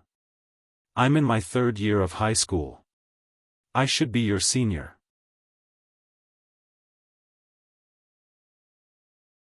Chapter 1339. Leng Hanja and Mu Ying knew each other, and Leng Hanja was the son of Mu Ying's parents. Ever since he was young, Leng Hanja liked Mu Ying and had always been by Mu Ying's side, protecting her. About 8 or 9 years ago, Mu Ying accidentally got into a car accident and was declared dead. However, in the morning hall, Leng Hanja remembered that a crazy and perverted doctor suddenly said that Mu Ying wasn't dead. Then, the funeral ceremony didn't take place that day. A few days later, Mu Ying was indeed resurrected. However, ever since that day, Mu Ying's eyes were only cold. Even the way she looked at him was cold, without any warmth. Until today, Leng Hanja still secretly liked Mu Ying. Even when he called out to her, her reply was as cold as a stranger's. Returning to reality, Leng Hanja had just pointed at the seniors who had come with him, when a delicate figure suddenly rushed over from the side. Lin Shuya flew over to a boy standing beside Leng Hanja who looked thin but was actually very strong. Lin Shuya grabbed the boy's hand in front of everyone and shouted happily, "Cousin, you're finally here." Hee hee. When she shouted this, Lin Shuya's voice was very loud, as if she couldn't wait for everyone in the world to know that this boy was her cousin. The surrounding students were quickly attracted by Lin Shuya's shout. Especially when Lin Shuya showed off her cousin before. Her cousin was an expert in taekwondo, sanda, and judo. When the surrounding students heard the shout, they naturally turned their heads to take a look. Seeing this, Lin Shuya turned to look at Yun Jian smugly. "Now you have nothing to say, right?" Lin Shuya raised her chin proudly. "Han Ming, is this your cousin?" A boy standing beside Lin Shuya's cousin laughed and glanced at Lin Shuya, then asked Lin Shuya's cousin. Han Ming was Lin Shuya's cousin's name. Yes. Han Ming patted Lin Shuya's shoulder and laughed loudly. His face was in high spirits, showing the attitude of a winner in life. Yun Jian and Lin Wan stood at the side and were blatantly ignored. Today, Yun Jian was wearing ordinary clothes. In addition, she was sitting on the cement stone. In order not to steal the limelight, she deliberately lowered her head and didn't let others see her face, so naturally, she was ignored. Just as he said this, he suddenly saw a farmer limping over here in the distance. He ran to the instructors who were standing not far away from Yun Jian and begged for help. Officer, help," he said. "There was a wild boar as big as 2 people. We've never seen such a big wild boar. Several villagers have already been injured. Officer, please save us." The village was a village and a village was a village. When the instructors heard this, they hurried over. One of the instructors frowned and turned to look at Leng Hanja. "Hanja, you and your team leaders come with us. With your current strength, you should be able to help a little." "Yes." Leng Hanja and the others quickly responded. Hearing that there was a wild boar as big as 2 people, the surrounding students were dumbfounded. "Ying, I'll go. I'll be back soon." Leng Hanja turned to look at Mu Ying and said. Just as Leng Hanja and the others were about to turn and follow the instructors, a girl's voice rang out. "I'll go too." Leng Hanja and the other seniors who were leading the team, as well as the surrounding students, were all stunned. They then turned to look at Yun Jian who spoke. "You're a girl, so stay where you are. This is not something you can handle with your strength." Leng Hanja glanced at Yun Jian and said. "That's right, don't be in the limelight. He, someone like you." Lin Shuya seized the opportunity and rushed to scold Yun Jian.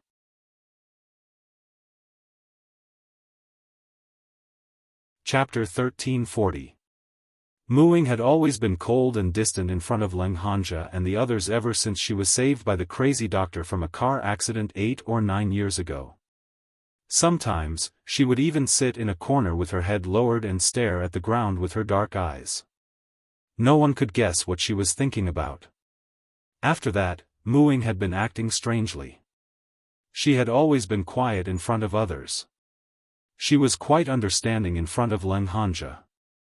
Today, when she heard Leng Hanja and Lin Shuya questioning Yun Jian's strength, what Muing said in front of Leng Hanja and the others was the most she had said in the past few years. Therefore, Leng Hanja and the others were stunned. What shocked Leng Hanja and the others even more was what Muing said. "What, Yingying, what did you say?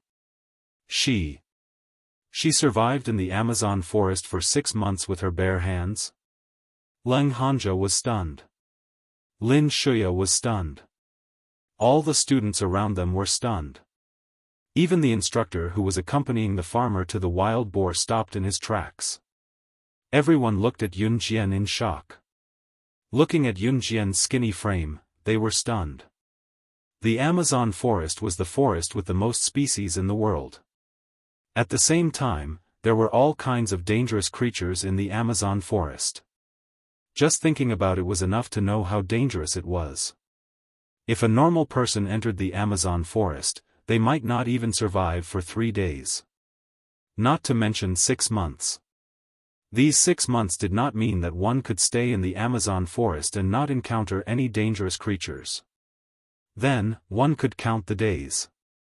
For 6 months, one had to eat every day and face all kinds of venomous snakes and beasts. Yun Jian survived there for 6 months. How is that possible? How could she survive in the Amazon forest for 6 months? How old is she, and she? Lin Shuya tried to find words to refute Yun Jian's prowess, but as she spoke, her words became incoherent. "Cousin, say something. Even an expert like you who knows Taekwondo, Sanda, and Judo wouldn't dare to go to such a place, right? She's a woman, how could she?" Lin Shuya didn't want Yun Jian to be the center of attention. She was anxious to find any words to deny Yun Jian's power. She even brought the topic to her cousin, Han Ming. "You girls shouldn't talk nonsense. The Amazon forest isn't a place where you can go as you please. At your age, I'm afraid you don't even have passports, right? You can't even leave the country without a passport. I'm afraid you haven't even left the country before, right? So don't talk nonsense." Han Ming also had a strong desire to show off. He didn't want to see someone stronger than him, not to mention that the other party was a girl. After hearing Han Ming's words, the people around her seemed to suddenly understand. Was it Muing herself who was bragging about Yun Jian? How old were they? He probably doesn't even have a passport now, right? Moreover, they were all ordinary students who had graduated from middle school. How would they have the time to stay in the Amazon forest for 6 months? Most importantly, would a normal person run into the Amazon forest like a crazy person? This was simply an impractical thing. Yun Jian ignored these people's words. She walked straight to the farmer. Muing didn't bother to say anything else.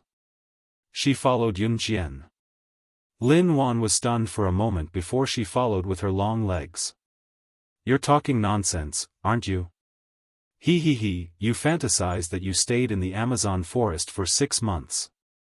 Who doesn't know about this fantasy? Seriously, whoever believes you is an idiot." Seeing this, Lin Shuya thought that Yun Jian and Muing were exposed by her and her cousin, so they ran to the side in embarrassment. Just as she thought this, she saw Yun Jian walking to the farmer who was standing beside the instructor. Grabbing the farmer's collar, Yun Jian pulled him out and told him coldly in front of everyone else, "You're the one who's being bullied by me."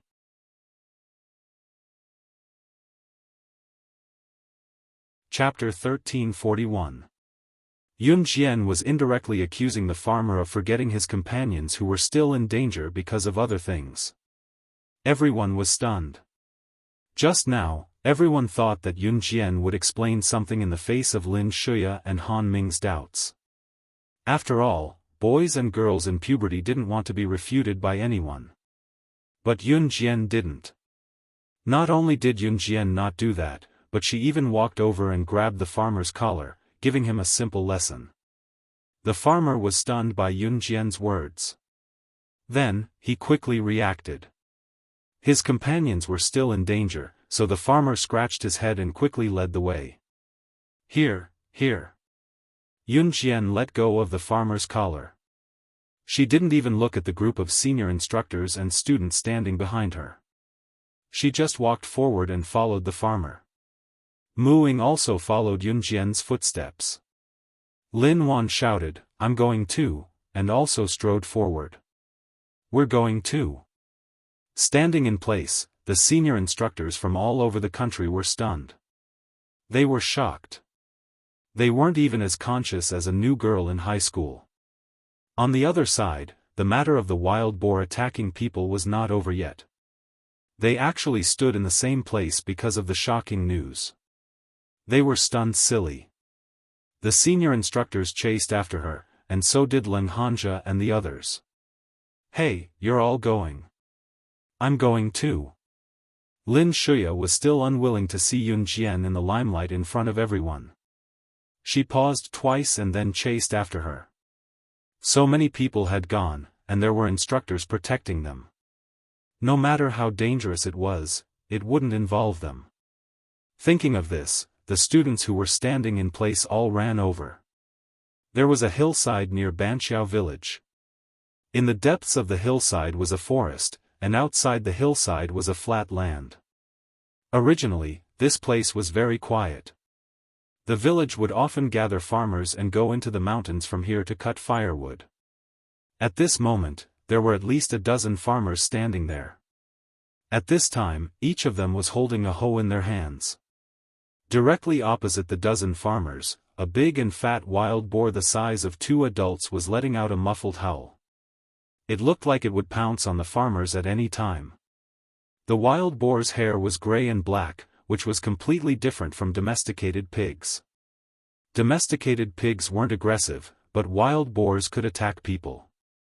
If one looked carefully, one of the dozen farmers were already injured. "Why isn't old Wang back yet? We can't hold on any longer." A farmer, who had just been bitten in the stomach by a wild boar, curled up in pain, shouted. "What should we do? This wild boar is too strong. Even with more than 10 of us, we can't suppress it at all." Someone shouted again. However, if one were to look closely, this wild boar, which was as big as 2 people, was also slightly injured. Its abdomen had been slashed, and blood was gushing out. "Why is this beast so difficult? Even with more than 10 of us, we can't suppress it." Someone shouted hatefully. "Whoa." Just then, the wild boar opposite them roared and was about to launch its final attack on the dozen farmers. F***ck, we're finished, someone shouted in despair. At the same time, he held the hoe in his hand even tighter. Chapter 1342.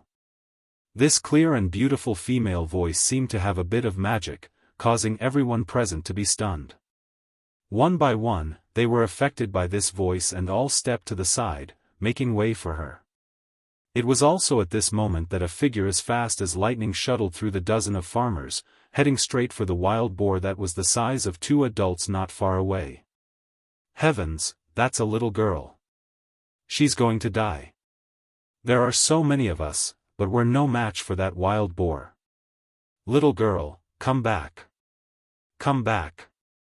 When the farmers saw that the newcomer was just a little girl in her teens, they all shouted in panic. A group of people rushed over from afar. They were the instructors, Leng Hanja, Lin Shuya, and the others. "Crazy, crazy, this little girl is crazy. Save her. Come with me to save her." When the instructors saw the size of the wild boar, one of them took the lead and rushed over. Looking at the faces of these instructors, each and every one of them was extremely gloomy. These instructors were all senior instructors from all over the country. Naturally, they were different from ordinary instructors. Therefore, the instructors quickly reacted and chased after Yun Qian. "Humph, who asked her to be so arrogant? I think she should just die in the wild boar's hands." How dare she try to harm our instructors? Shameless! Lin Shuya casually said angrily. Ming, control your cousin. Don't spout nonsense. When Leng Hanja heard Lin Shuya insult Yun Jian in such a tone, he knew that Yun Jian was special to Muing. Leng Hanja and Han Ming were friends. Both of them were members of the Min City Military Academy's student union. Lin Shuya was Han Ming's cousin.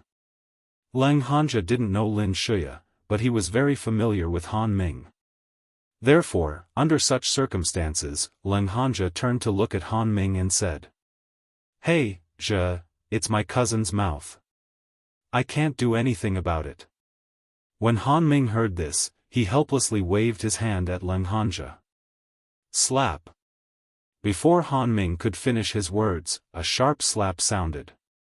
This slap was directly aimed at Lin Shuya's face, and she was thrown to the ground in front of everyone.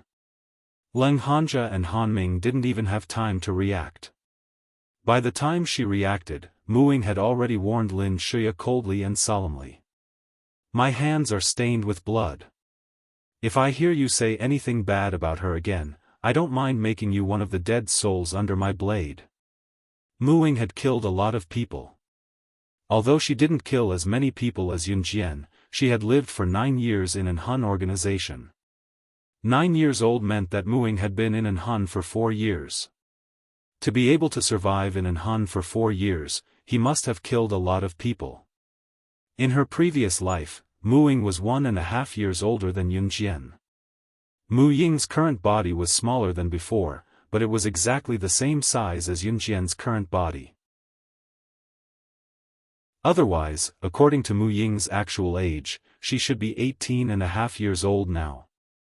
Mu Ying's strength was very fierce, so Lin Shuya's heart jumped fiercely. However, Lin Shuya was still angry. Lin Shuya was about to stand up and curse Muing, saying, It's useless for you to lie to me. But she was suddenly shocked by a figure in the distance. Yun Jian pulled out an ordinary butterfly knife from her small bag in front of the instructors, farmers, and the students who came later.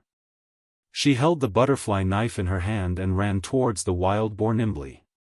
Seeing this, the wild boar also ran towards Yun Jian. The two figures came and went, and the people in the distance couldn't help but hold their breaths.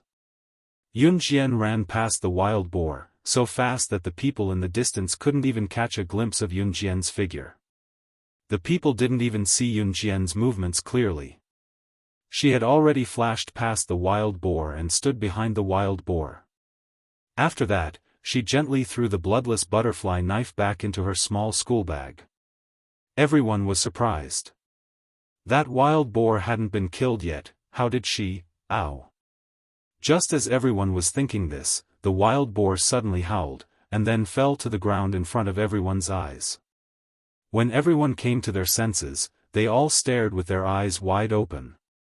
Her knife, her speed, was actually faster than the speed at which the wild boar spat out fresh blood after being stabbed in its vital parts. Wherever the knife passed, there wasn't a single trace of blood on the tip of the knife. How fast must one's knife skills be to achieve this? Was she really just an ordinary female student? At this moment, even the senior instructors who were trying to catch up and stop Yun Jian stopped in their tracks, dumbfounded on the spot. Chapter 1343.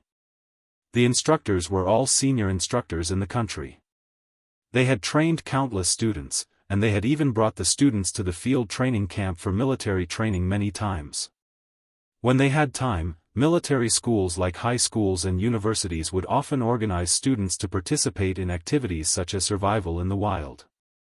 The ones who led the students to participate were all senior instructors present.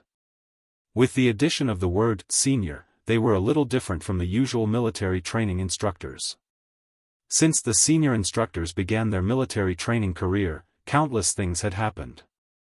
There were students who couldn't stand the military training in the field training camp and cried and shouted that they wanted to go home. There were also incidents similar to wild beasts attacking students. But which one of these incidents wasn't resolved by the instructors themselves? But this little girl in front of them? This little girl in front of them used a butterfly knife and killed this wild boar that even a dozen farmers couldn't kill. Not only that, she killed the wild boar with a single slash. The speed at which she twirled the blade was so fast that even the blood on the wild boar's body didn't splatter on the blade. What kind of speed was this? What kind of person could reach this level? The instructors had never seen such terrifying knife skills in a person, let alone a person who could use such terrifying knife skills. She was just a female student. Wow! Oh my god! Yunjian, you're too cool. Ah! From today onwards, I'll be your #1 fan. Lin Wan clapped and screamed on the spot. On the other side, Yunjian turned her body slightly, her sharp eyes seemingly reflecting a powerful glint. Then she smiled at Lin Wan and Mu Ying.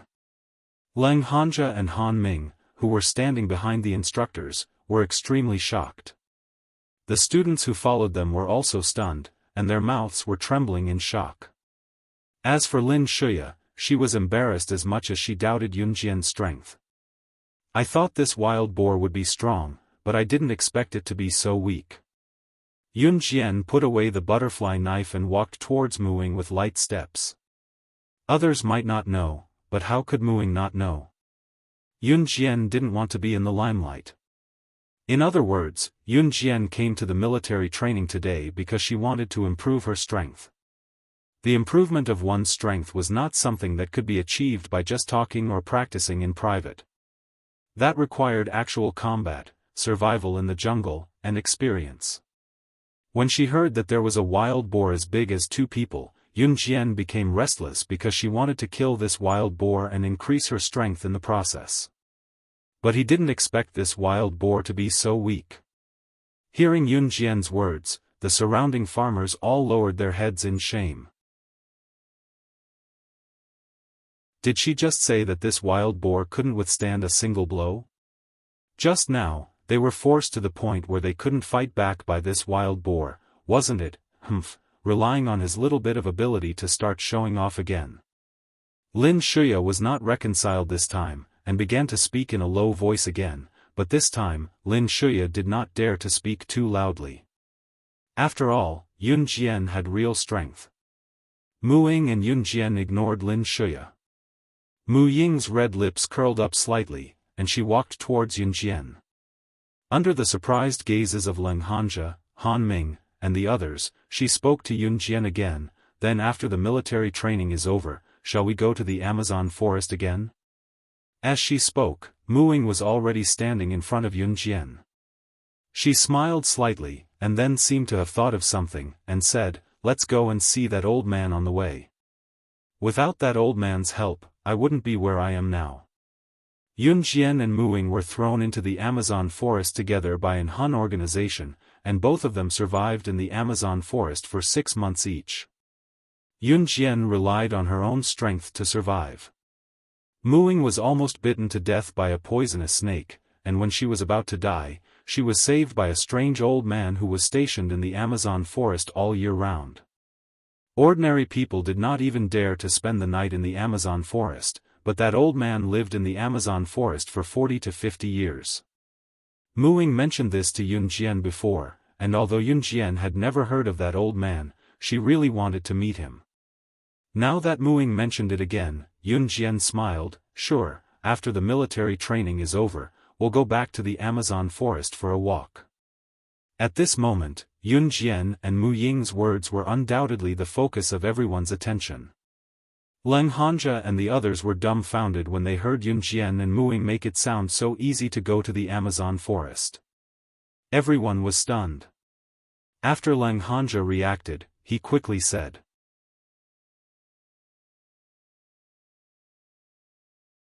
Chapter 1344. Leng Hanja was truly concerned about Mu Ying. Leng Hanja had fallen in love with Mu Ying since he was 7 or 8 years old when he first saw her. Mu Ying was kind to him when they were young, although she did not show any signs of liking him. Even so, Leng Hanja still liked Mu Ying from the bottom of his heart. However, ever since Mu Ying's car accident, Leng Hanja could not see through Mu Ying. Leng Hanja and Mu Ying's parents were family friends. They grew up together and could be considered childhood sweethearts. However, Leng Hanja had always been secretly protecting Mu Ying and secretly liked Mu Ying. The reason why Leng Hanja did not believe Mu Ying's words about going back to the Amazon forest was because he had been protecting Mu Ying since they were young. To put it bluntly, even if Mu Ying went to the toilet, Leng Hanja would know when she went to the toilet. He just did not say it out loud. As for Mu Ying going to the Amazon forest, he had never seen it.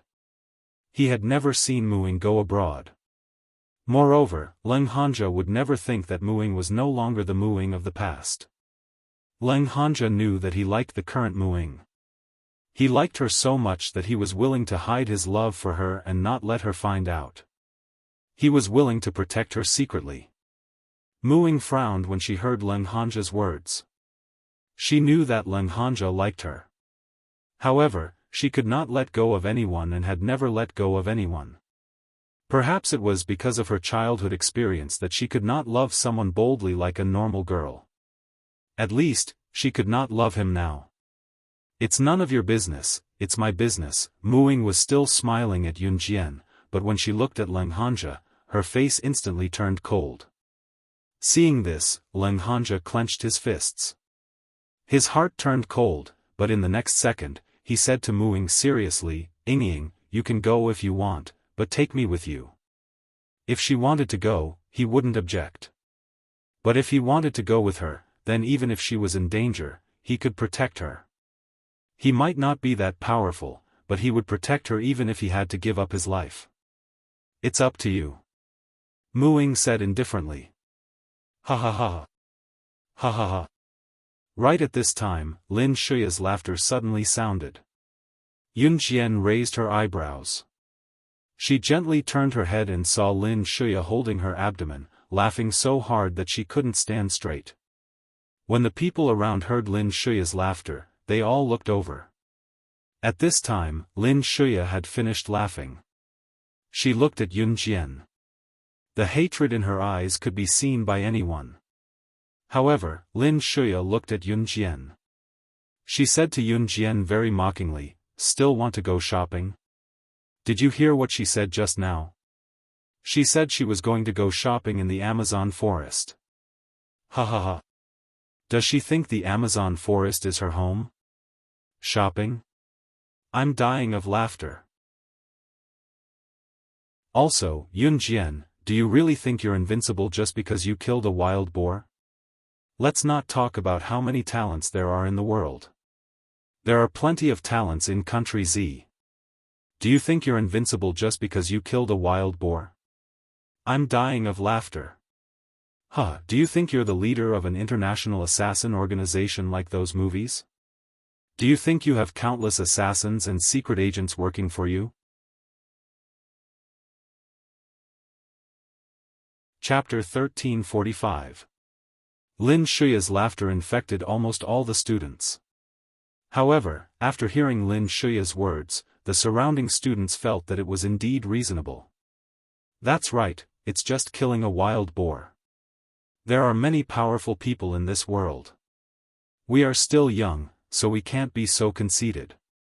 The little follower standing next to Lin Shuya immediately raised his head and agreed loudly. After hearing Lin Shuya's words, especially her sentence, "Do you think you have countless assassins and secret service agents working for you?" Yun Jian's cold lips curled up slightly without anyone noticing.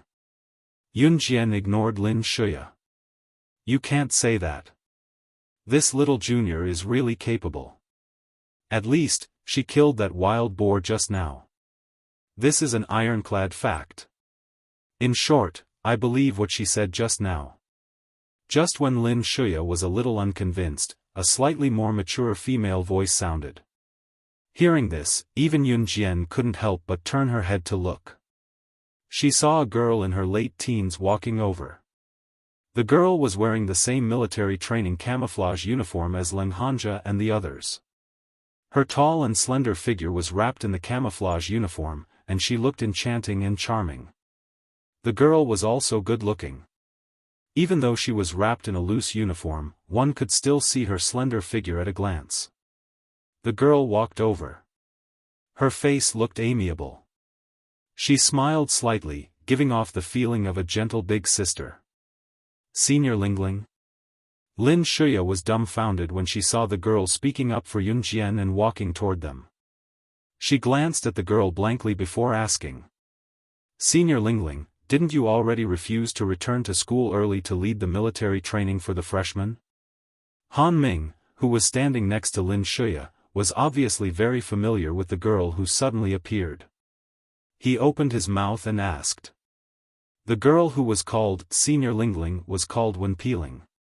She was a senior in Min City Military Academy. Like Leng Hanja and Han Ming, she was also a member of the Min City Military Academy's Student Council. Leng Hanja was the president of the Student Council, and Wen Piling was the vice president of the Student Council.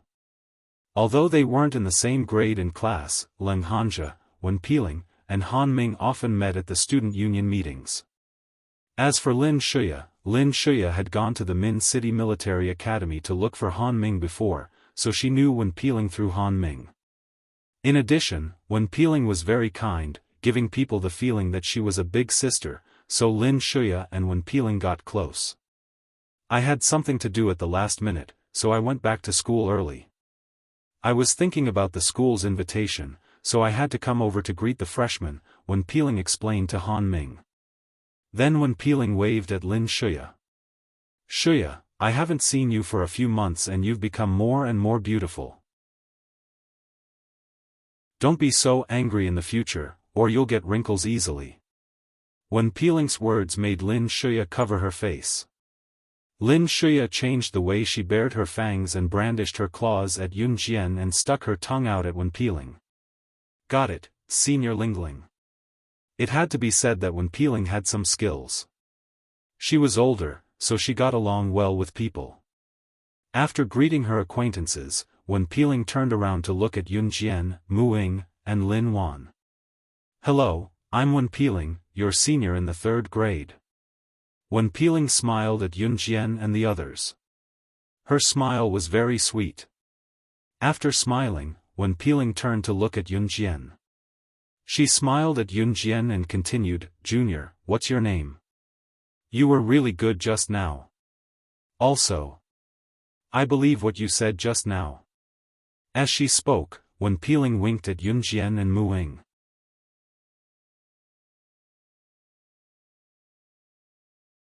Chapter 1346. Yun Jian, what a nice name. She's as beautiful as you. Wen Piling praised Yun Jian greatly. This time, Yun Jian just pursed her lips and didn't say anything. Okay, if there's nothing else, go back to Banqiao village. We'll be distributing the food in tents later, and you'll have to change into the military training camouflage uniform. Since the matter had been resolved, and it was getting late, one of the instructors stood up and said, let's go back to the dormitory for a while. As soon as the instructor spoke, the students all retreated to Banqiao village. Let's go too. Lin Wan turned her head to look at Yun Jian, then at Mu Ying, and then said. Okay. Yun Jian nodded gently. When the 3 of them were about to leave, the senior instructor who urged the students to go back to Banqiao village called out to Yun Jian in time. Wait, you're Yun Jian, right? Please stay for a while, I have something to tell you. Seeing the instructor call out to her, Yun Jian's eyes moved slightly. She nodded indifferently, then turned her head to Mu Ying and Lin Wan and said, you two go back to Banqiao village first. Okay, then come over quickly later. Mu Ying and Lin Wan knew that Yun Jian was stopped by the instructor, so they both nodded and walked back. Ying, don't walk so fast, wait for me. Leng Hanja saw Mu Ying walking in the direction of Banqiao village, so he quickly ran after her. Lin Shuya looked at Yun Jian, snorted coldly, and left with Wen Piling and Han Ming. After the surrounding students all left, the senior instructor who called out to Yun Jian just now came up. The surrounding senior instructors hadn't left yet. But the other senior instructors were a little confused when they saw the instructor call out to Yun Jian. The dozen or so farmers standing around hadn't left yet. Although this wild boar was ferocious, after the wild boar died, its meat tasted even better than domesticated pigs. Naturally, the villagers would not let go of such a delicacy. Now, more than a dozen farmers were planning to divide this wild boar. Seeing that Yun Jian was stopped by the instructors, one of the farmers came over and stood in front of Yun Jian. He looked at her with a bright smile and said sincerely, "I'm sorry, but I'm sorry, Yun Jian. Little girl, I'm the village chief of Banqiao village. Thank you for your help just now. My wife will be cooking dinner later. I'll bring the wild boar back and let her cook it. It's very fresh. You must come to my house for dinner later." The farmer who claimed to be the village chief was very enthusiastic. "Thank you for your kindness, but I have to go into the mountains with my classmates later, so I won't be staying for dinner." Yun Jian rejected the village chief's kindness. The village chief was a reasonable person. He knew that Yun Jian was going with her classmates, so he did not force her. After the dozen or so villagers carried the big and fat wild boar away, the senior instructor who called out to Yun Jian spoke to Yun Jian in front of all the slightly surprised instructors. "You're Yun Jian, right? I'm Zhou Jiren. You may not know me, but it's okay, I know you. You're the Advanced Special Forces soldier with the codename Killing God under Old GE's command, right? Oh, right, you're from Team Monarch." Once Instructor Zhou finished speaking, the eyes of the instructors around him lit up. Could this be the Killing God who led the Zhe province army to join forces with the Kosha mercenaries and an Hun to wipe out the Inferno Ring? Another instructor exclaimed in shock. This group of instructors came from all over the country and were the best team of instructors in Country Z. Like the senior instructors present, what kind of talent had they not seen before? However, they had never seen a talent like Yun Jian. They had heard of Team Monarch's Killing God a long time ago and heard that she was a girl.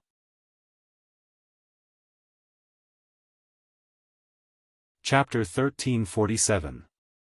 Looking at the surprised eyes of the instructors, Yun Jian didn't feel proud of herself for being able to make these senior instructors from all over the country gasp in amazement. She was different from the average student, so naturally, she wouldn't feel proud of herself for making the senior instructors in front of her stunned. "Just say what you want, I don't like to beat around the bush." Looking at the instructor who stopped her just now, Yun Jian's expression didn't change at all as she said it out loud. Even in front of so many instructors, Yun Jian wasn't afraid at all. Looking at Yun Jian like this, the instructors present were all stunned. Instructor Zhou was also stunned for a moment. Obviously he didn't expect Yun Jian to say this. If it was any other adolescent boy or girl, they would definitely be proud of themselves. But what about Yun Jian? She wasn't even afraid of saying the wrong thing in front of the instructors? Ahem. Instructor Zhou covered his mouth and coughed lightly to show his embarrassment. He did have something to talk to Yun Jian about. But just now he planned to chat with Yun Jian for a while, planning to get familiar with Yun Jian before talking about business.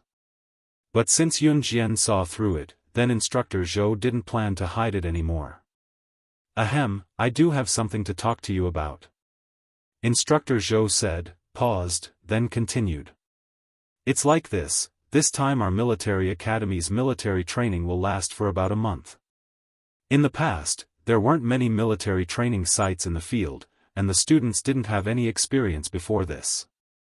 But for this year's freshmen, the higher-ups issued a new notice, saying that in the last 7 days of this month's military training, you have to participate in a field survival activity. During the activity, there will be danger, if you are willing to participate, but once you complete the mission in the activity, you will be transferred to the school's newly planned elite class to receive better training. This elite class is your year's batch. The school's teaching and research team has just decided to open it. If it's done well, they plan to open an elite class for every batch after your year, so," Instructor Zhou rambled on, making Yun Jian frown a little as she listened to him. She interrupted Instructor Zhou coldly, "Get to the point." Being interrupted by Yun Jian out of the blue, Instructor Zhou felt a sense of seriousness like she was his superior, so he corrected himself right away. In short, there will be a survival activity for the students in the last 7 days of the military training. Those who successfully complete the activity will be able to join the elite class. I want to ask you to do your best to ensure the safety of the other students during the survival activity. This wilderness survival activity is voluntary, right? How can you be so sure that I will choose to participate? Yun Jian crossed her arms and looked at Instructor Zhou. Under the gaze of all the instructors, she did not show the slightest bit of fear. On the contrary, Instructor Zhou was now Yun Jian's superior. However, the instructors standing next to him had an illusion. It was as if Yun Jian, who was standing in front of Instructor Zhou, was their leader and superior. What was with this feeling? You will definitely participate. This time, Instructor Zhou said very confidently. Because as long as you join the elite class and study in our school for a year, or if you perform well for half a semester, you will have the opportunity to represent our Z country and be directly sent to the South American hunting school to participate in the Special Forces training. Instructor Zhou's words successfully attracted Yun Jian's attention. The hunting school was a world-famous Special Forces training center. The elimination rate of students enrolled in the school was 50% to 80%, and the death rate was extremely high. But if she could be trained, she would definitely be able to compete with the Secret Service assassins trained by the ordinary Secret Service assassin organization. If she entered the hunting school and returned from the training, Yun Jian's strength would definitely double from her current foundation. Even more powerful than in her previous life.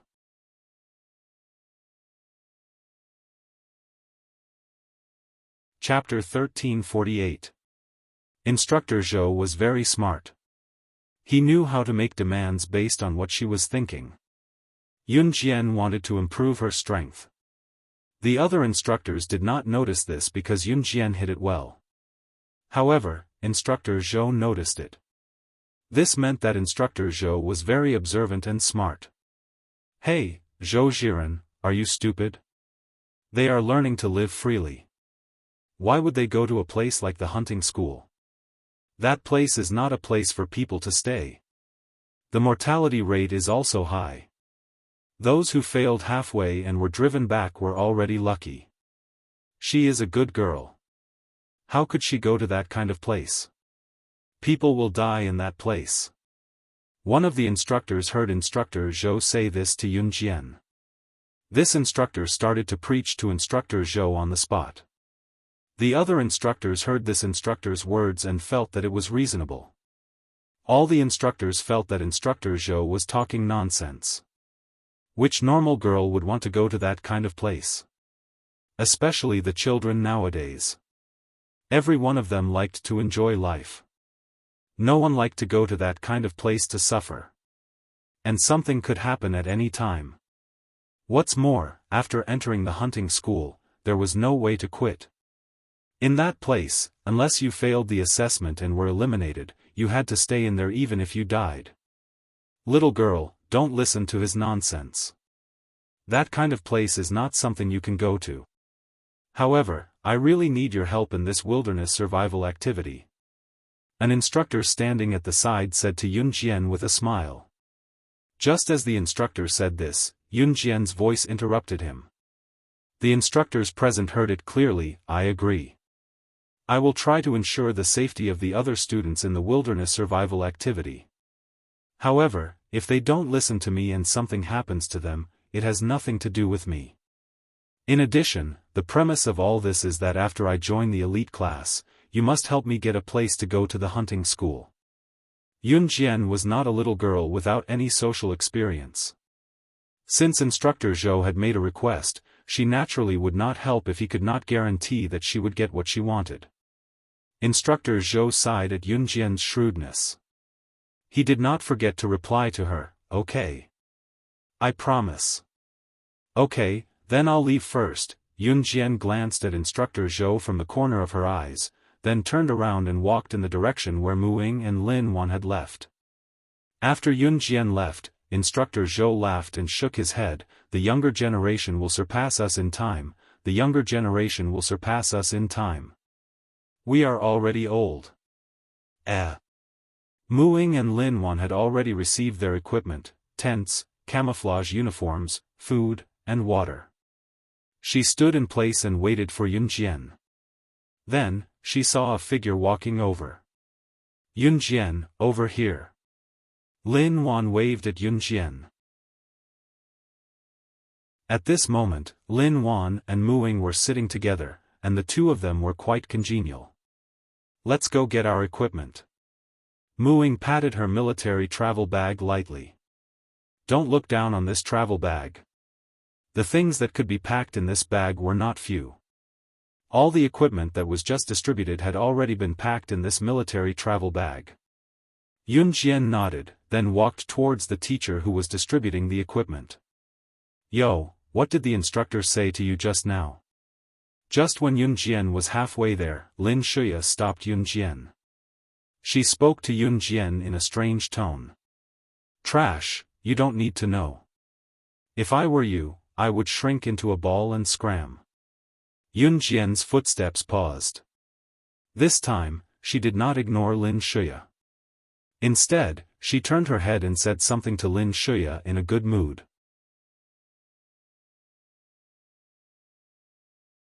Chapter 1349.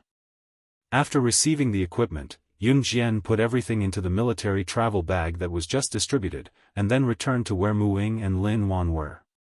Hey, Yun Jian, that Lin Shuya's face was as ugly as if she ate **T. Did you say something funny just now? Tell us, let's have some fun. Lin Wan looked at Lin Shuya who was far away, and she laughed twice and said. It's fine if she doesn't talk, but when she does, it's absolutely infuriating. Mu Ying sat next to Lin Wan. She pinched open a bottle of mineral water, drank a few mouthfuls to moisten her throat, and then turned her head to Lin Wan and said. You know Yun Jian so well, then the two of you must have a very good relationship, right? Lin Wan asked at this time, and then sighed again.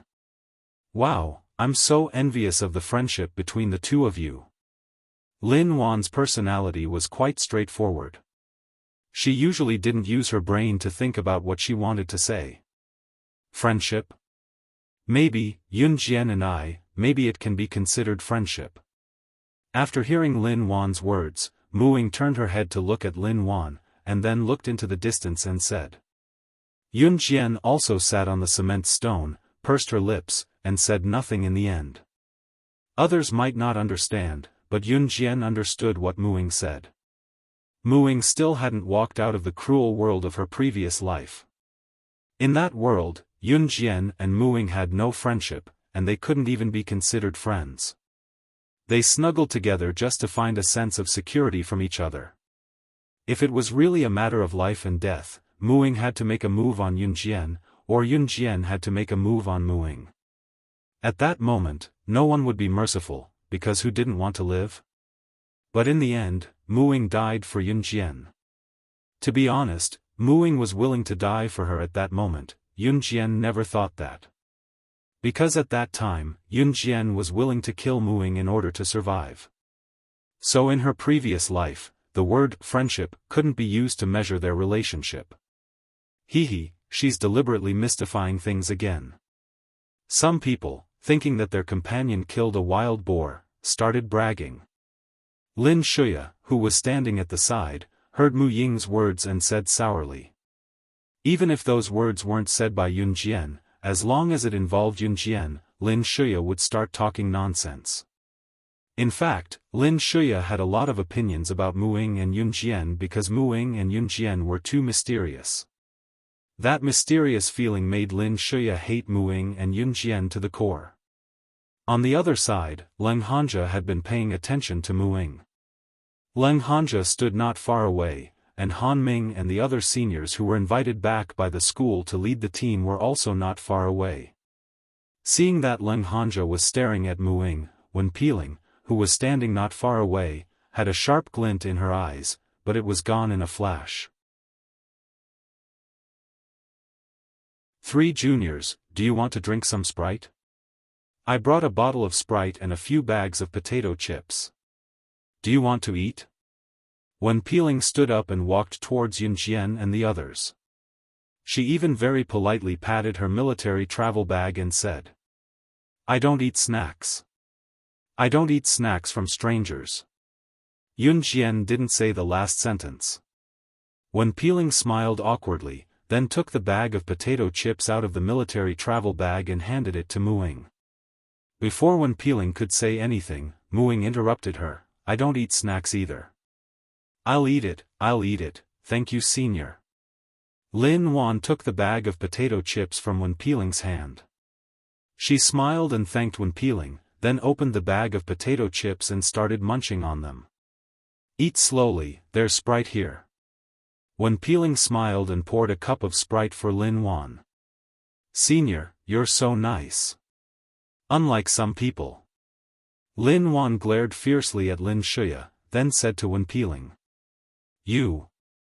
Lin Shuya, who was in the distance, almost exploded. Okay, everyone stop quarreling. We're here for military training, so we have to get along peacefully. Wen Peeling interrupted the quarrel between Lin Wan and Lin Shuya. She smiled brightly. Perhaps they were affected by Wen Peeling's atmosphere. Lin Wan and Lin Shuya really stopped quarreling. Hey, there's a car coming from there. Just as everyone was about to leave Banqiao village and walk for about half an hour on the mountain road to the field training camp base, a military jeep came this way. Seeing this, the people around them opened their eyes curiously, wanting to see who the people in the car were. Even the instructors who had returned here were a little surprised. Who came here? There were only a few families in Banqiao village. Who could drive here? And the most important thing was that this car was a military jeep. Seeing this familiar jeep, Yun Jian narrowed her eyes. This car was Gu Yunjian's. Just as he was thinking this, he saw 6 figures get out of the car. It was none other than the other 6 members of Team Monarch, namely Chu Ning, Chu Xiangnan, and the rest. Wow! I know them. Heavens! Ah! They're from Team Monarch. They actually came here? Could it be that they came here to cheer for us? Someone shouted loudly. Now, Team Monarch's name was the most prominent in Min City Military Academy. Some of the students could even brag about a conversation they had with Team Monarch. Team Monarch? Lin Shuya was equally stunned when she saw how shocked everyone around her was. Yes. It's Team Monarch. I've seen them before. I worked so hard to get into Min City Military Academy because they're here. Look, that's Chu Xiangnan from Team Monarch, codename Thunderbolt. Ah! So cool. A girl around them screamed so loudly that she almost fainted. Lin Shuya and the rest were secretly impressed. Team Monarch was amazing. Just as they thought that, they saw Chu Ning tugging Chu Xiangnan's ear and bringing the rest of them to Yun Jian. Chu Ning looked at Yun Jian and smiled, saying, Yun Jian, we're here to cheer for you. You'll have to make Team Monarch proud in the wilderness survival event this time. It'll be best if you can get into the elite class, hee. Chu Ning's words left the crowd dumbfounded. Lin Shuya and the rest were dumbfounded as well. What, Yun Jian was a member of Team Monarch too? Moreover, after a careful count, he realized that Chu Ning's Team Monarch was only missing one person. And that person was Team Monarch's most legendary, most powerful. Killing God?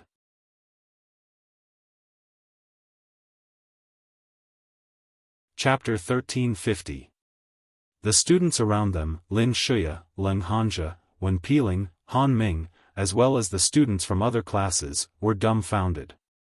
Was there any other news that they had always admired?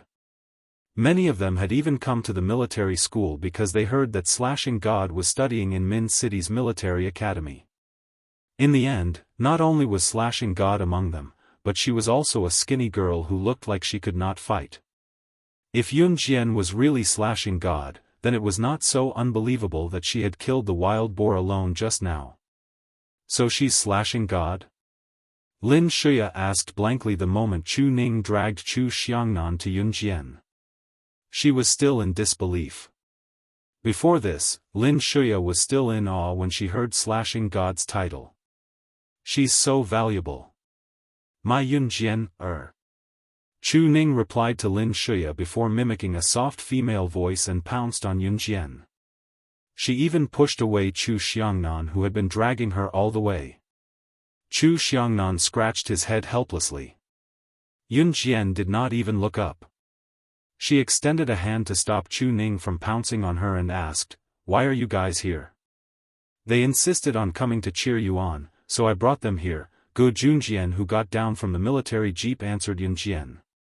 "Yeah, Yun Jian, we came all the way from Longmen City to cheer you on.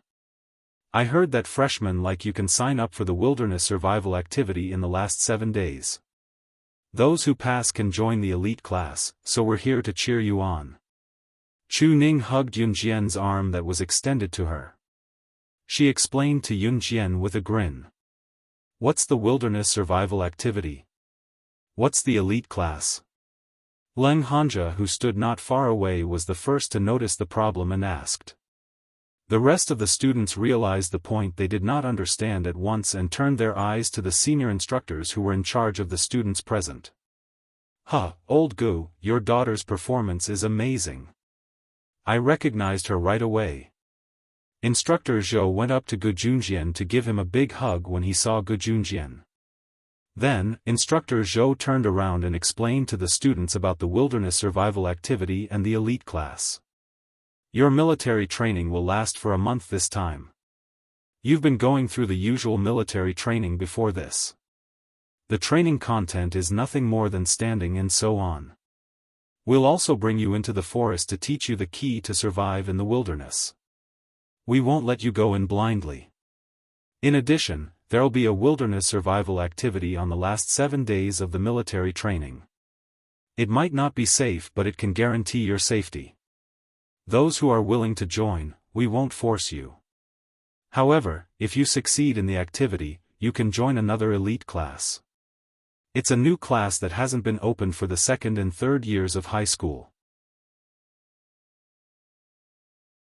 Once you enter the elite class, it means that you can go to a better and better place to be trained at any time. Of course, if you fail in the wilderness survival activity this time, you'll have all sorts of opportunities to join the elite class in the future." Instructor Zhou explained it in detail, afraid that the students would not understand. He also pointed out clearly that they would only be specially trained if they entered the elite class. Since he had said that, Instructor Zhou did not mind telling the students to work hard. "If you enter the elite class and perform well, you might be able to represent our country's special forces and enter the hunting school for practical training in 10 or 20 years' time." Some of the girls were confused when Instructor Zhou finished his words. At this moment, Leng Hanja suddenly asked excitedly, "Instructor Zhou, is the hunting school the Special Forces training base in South America?" "It's called the Devil's Training School. The death rate is extremely high, but once you've completed the training, you'll be able to fight like a killer who climbed out of a pile of corpses." Everyone gasped when they heard Leng Hanja's words. Yun Jian, who was standing at the side, raised her eyebrows. After Leng Hanja finished his question, she asked Instructor Zhou, "I can only go to the hunting school after 10 or 20 years after entering the elite class. I can't wait that long." Yun Jian's words shocked the students again.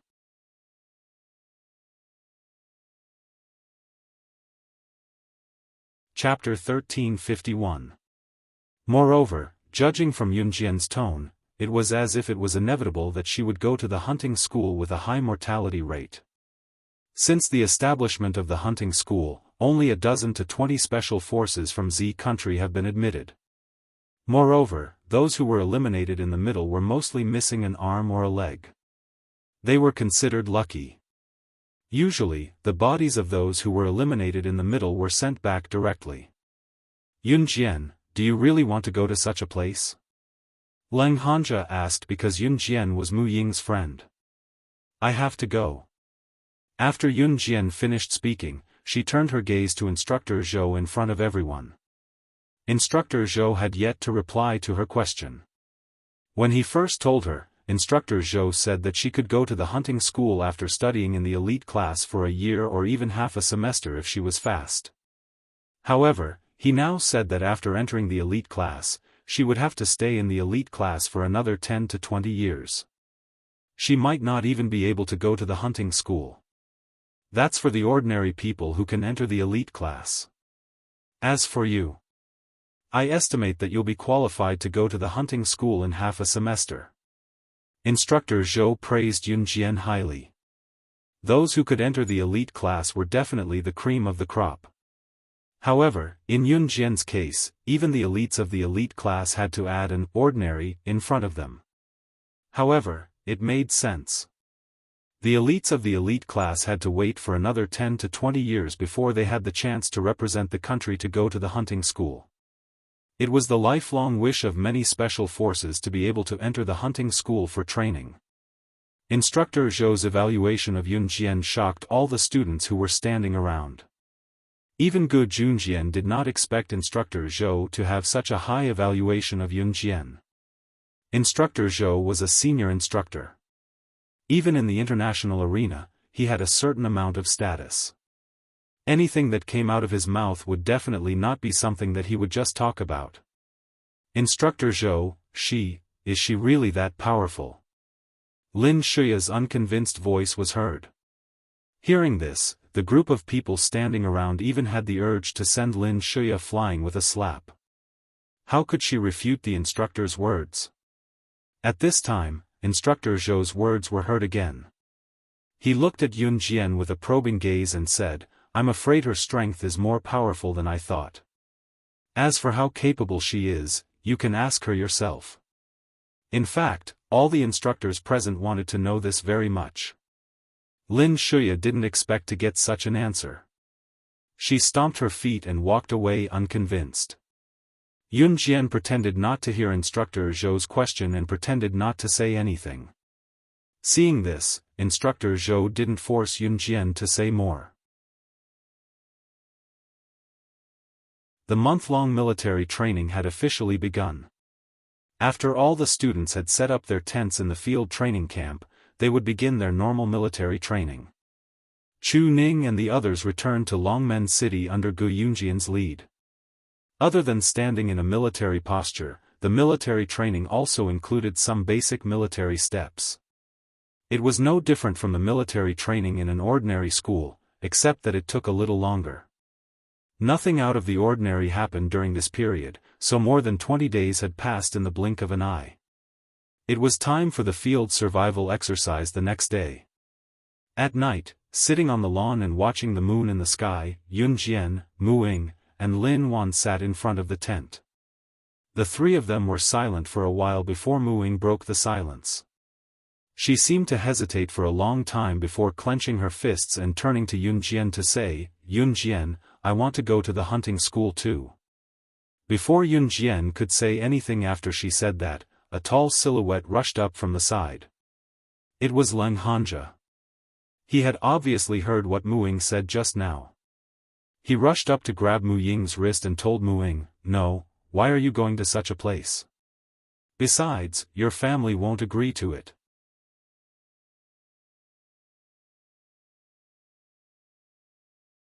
Chapter 1352. All they saw was a tall and slender figure leaning against the tree. His slender legs and silhouette were as dazzling as the stars in the dark. It was enough to make all the girls present scream until they lost themselves. Fortunately, it was nighttime.